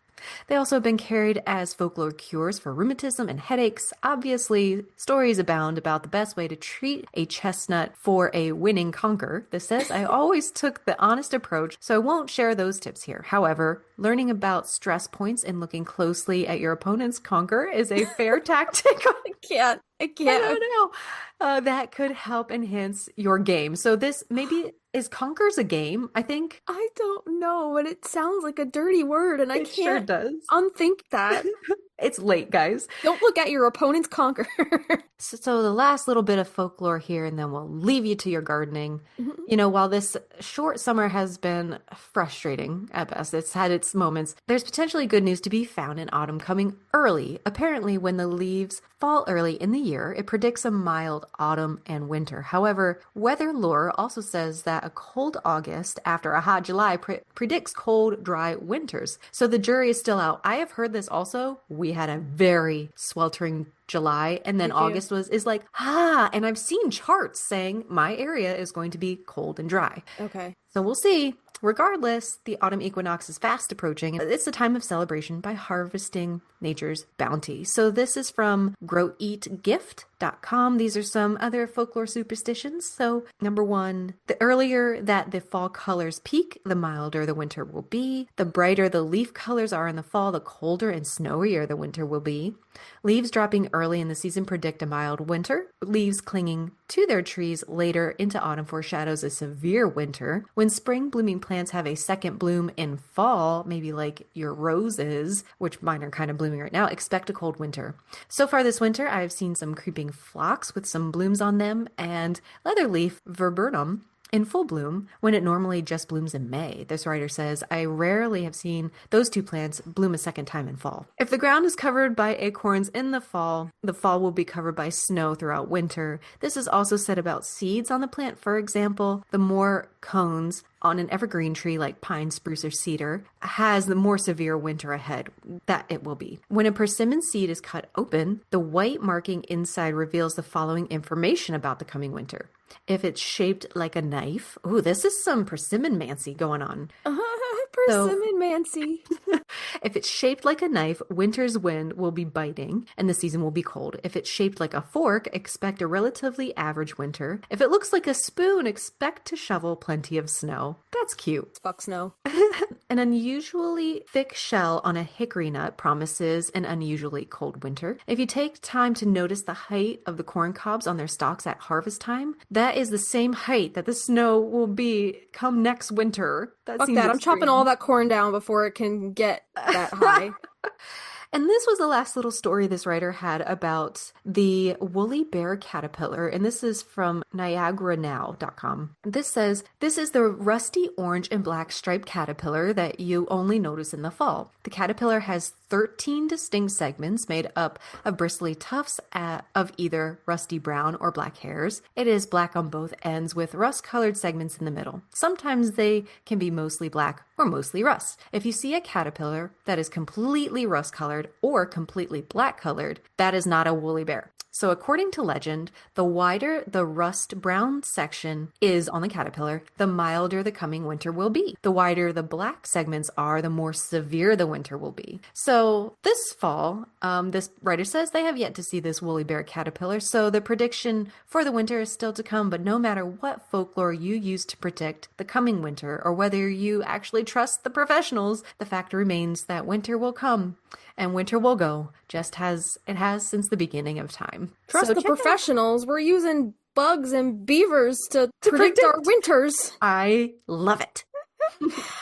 It's saying if it's completely rust colored, completely black in color, they are not a woolly bear. So are you saying there are woolly bear imposters? It sounds like it, so they have to be striped, I suppose. Okay, interesting. Good to know. I've never even heard of a woolly bear caterpillar. All right, so here are some sources and resource ideas for if you guys want to add some of these other witchy gardening books for your reading pleasure. And this list was cultivated by Danny Lang of esotericmoment.com. The first one on this list is Cultivating Sacred Space, Gardening for the Soul by Elizabeth Murray. And this author uses her life story of finding love, gardening, and losing love as the backdrop to an introduction to what makes a garden spiritual. There are some lovely photos and beautiful personal moments in this book. Danny Lang says, I think for those looking to experience the gardening process through someone else, this will be a delightful read. For those looking for a more concrete example and process, it will fall short. I think I enjoyed the 12 garden examples the most. There were some unique ideas in these gardens that inspired my own plans for my gardens. It was also the section of the book that provided me the most, quote, meat in content. I do wish that they had some larger photos of the gardens to help build context for elements described. This won't be a book that I keep on my shelf. I'll keep it until I find the right person to pass it along to. I would suggest checking the library first before purchasing this one. The next one on this list is Spiritual Gardening, Creating Sacred Space Outdoors by Peg Streep. And this is a book for the winter months. It's a delight to flip through the pages and see green, growing plants on every page. When you're seeking new inspiration, this is the gardening book to read. The author does a marvelous job of describing different ways to garden in a sacred way without too much navel-gazing. 10 gardens are featured in this book. Readers are gifted beautiful photographs and detailed descriptions that will inspire small to large changes in your own garden. Those who know me will not be surprised to learn that the Gaia garden was my favorite. Wildflowers were sown to restore the land. Perennial berry plants and trees provide wildlife and humans. Plus, community and family plays a pivotal point in the design of this garden. And there is a bit more detail on how to garden this way than Cultivating Sacred Space by Elizabeth Murray. Peg Streep clearly shows that she gardens in a spiritual manner. Her connection to plants and the land oozes out of her writing. She expresses how one can make decisions in the gardening process that puts the spiritual front and center. For garden lovers, this is a fantastic purchase. For those just looking to explore and feel inspired, then make sure you grab a copy from the library. It will soothe the soul this winter when you're blanketed in snow and cold. Then next on this list is Magical Gardens, Cultivating Soil and Spirit by Patricia Monahan. This book is written for the pagan reader who has a moderate size of a garden to work with. The author shares personal experiences, rituals, myths, and plant information to walk the magical practitioner through the process of designing and planting gardens for spiritual work. The reader should have some basic gardening skills and knowledge, but the garden plans will provide much of the necessary information for getting a garden off to a good start. I think the garden plans section will also provide readers with a solid understanding of what questions one should be asking when designing a garden space for magical or ritual use. For the Green Witch or similar spiritual path, the combination of myth and plant lore will enchant their workings with new delight. I know that I found it made for a fun read, even when I knew some of the lore being mentioned. I do wish the 15th anniversary edition had included color photos. It would have been so fascinating to see how these garden plans had grown and established themselves through photos. And next on this list is The Garden Awakening, Designs to Nurture Our Land and Ourselves by Mary Reynolds. And Mary Reynolds was a new discover for me this year. I was blown away by her gardens on Pinterest. The magic and unique features of her gardens seem to combine the spirit of the land and permaculture ethos so seamlessly. I was quite excited to read her One of the things I love most about this book was the assumption that the magical elements of working with the land are at hand for anyone to use, whether they are familiar with magic or nature-based spirituality or not. This is very evident in her section on garden design, which walks readers through the design elements needed for making a garden that honors the land and provides sanctuary for humans. The next section is on forest gardening and works well for those interested in permaculture. The descriptions of process and design ideas is not as in-depth as a dedicated permaculture book, but will be wonderful for those new to permaculture. Throughout the book are different garden design examples. The author's drawings are included, often with just the landworks done and then all the plants filled out. This really helps the reader to visualize how a garden is going to change. Designs also describe the intentions for the spaces and the different symbols and techniques used to achieve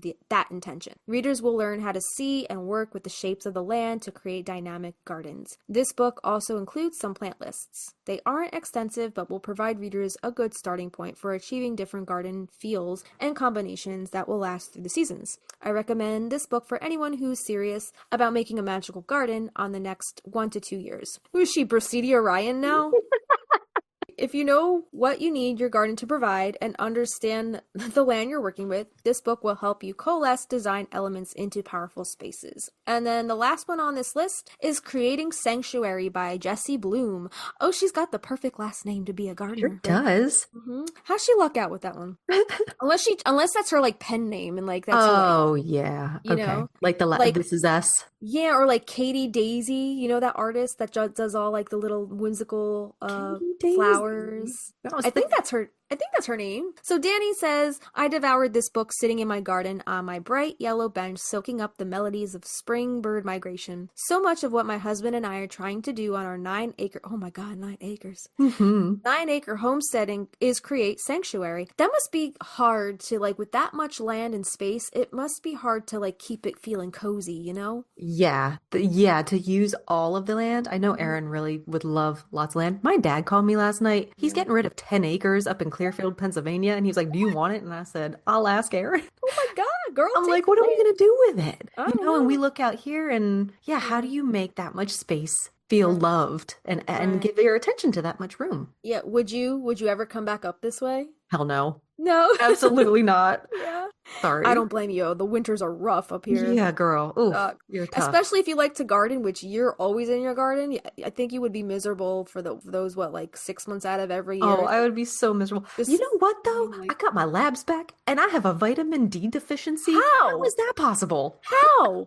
Don't know. Okay, I understand me, because like I'm inside under blankets half the year, but like you're always in your garden. You must really, really have to just like lizard out with no SPF on. Yeah, but then you get skin cancer, so you're fucked either way. No. Listen, take those the supplements. I will. Right? Yeah. Yeah, but consult your doctor because I heard that you can take too much vitamin D and that's like not good either. Oh, no. So make sure you're taking the right dosage. Yeah, exactly. Yeah. Anyway, so yeah, this chick's got 9 acres of land and I guess her and her husband are trying to figure out ways to, I guess, keep it more cozy. Danny says this seemed like a great book to add to our resources, especially since so much of it is geared toward a pagan approach to things. Cool. The first third of the book is about designing your sacred garden space. The author throws in a bit about permaculture and tons of inspiring images. This section was sadly the most lacking. I wanted just a bit more detail on the design part. However, for most readers, this will be a boon. Must be an English writer. Okay, I don't know what that means. A boon. It must be a boon. It gives more space for you to play and experiment with your space. Little time is given to how urban dwellers with balcony space or no outdoor space could create a sacred garden. And then plant lists include history and growing conditions along with different ways you can use them, medicinally or spiritually. They are not long and really only include the most basic plants. The advanced herbalist or garden will not spot anything new to them. Beginners will find enough information to get started without feeling overwhelmed. The final part of this book is all about how to use the plants, and space that you create. It includes ways to use movement, meditation, ritual, medicine, and beauty products. Oh, It's a nice grouping of things to do that will leave you feeling inspired and capable. I enjoyed this book because it's beautiful and easy to read. It didn't really have anything, quote, new to me. I'd recommend this book to beginners or those looking to see their garden in a new, sacred way. Advanced gardeners should check this one out from the library, probably not purchase it. So okay. there you go. So and then some additional ones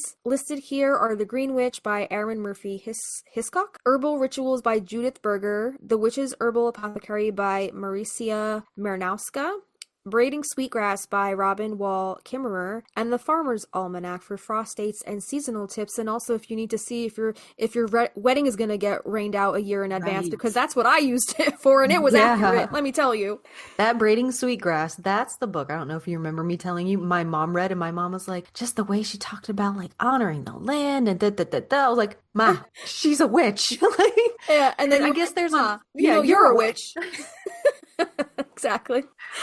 Yeah, Right. absolutely. I want all these books. I really doing this is our fourth installment of this, and I know like we have our own experiences, and I was like I couldn't really find anything. I wasn't really looking that hard, but couldn't really find any book that does what we're doing. Yeah. But there's all of these other options that little bits and pieces do offer kind of what we cultivate in one space. But I think I just love incorporating witchcraft into my garden and sharing it with all y'all. You know what that means, Christina? I know. If it hasn't been done before, it leaves that up to us. If it hasn't been done, then that means we gotta do it. I know. Yeah. Yeah. So maybe But one of these y'all, days. just to wrap this up, you know, this time of harvest, of blessing, of release, also just turn inward and just ask yourself those questions that Justina posed forward. Write us in. We'll probably revisit them in a couple weeks and give yourself a little grace. You're doing just fine. If you have killed a plant and you have mourned that plant, you're a gardener. Okay? Yeah. I killed my entire garden in my backyard, in my pots. All right. of them are dead this year. So, and my side garden is a friggin' shit show. There's mums trying to come through and they're drowning in weeds. I gotta pull them. Get them, girl. Get them. Yeah. I know. But we want to encourage you to go outside, touch the dirt, thank the green spirits who grew with you this year. Yeah. Yeah.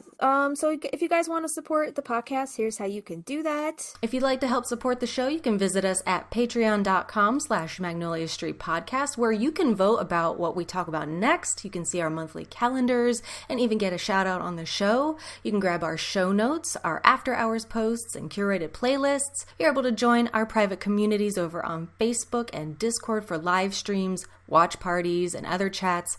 You can unlock bonus videos and bloopers, meditations, old vault footage, spells, and ritual content, plus exclusive demos of our original music. But if Patreon's not your thing, you can still support us for free by rating our show on Spotify or Apple Podcast and leave us a review. Share us on Instagram and check out our merch through the link in our bio. But again, that's patreon.com/Magnolia Street Podcast.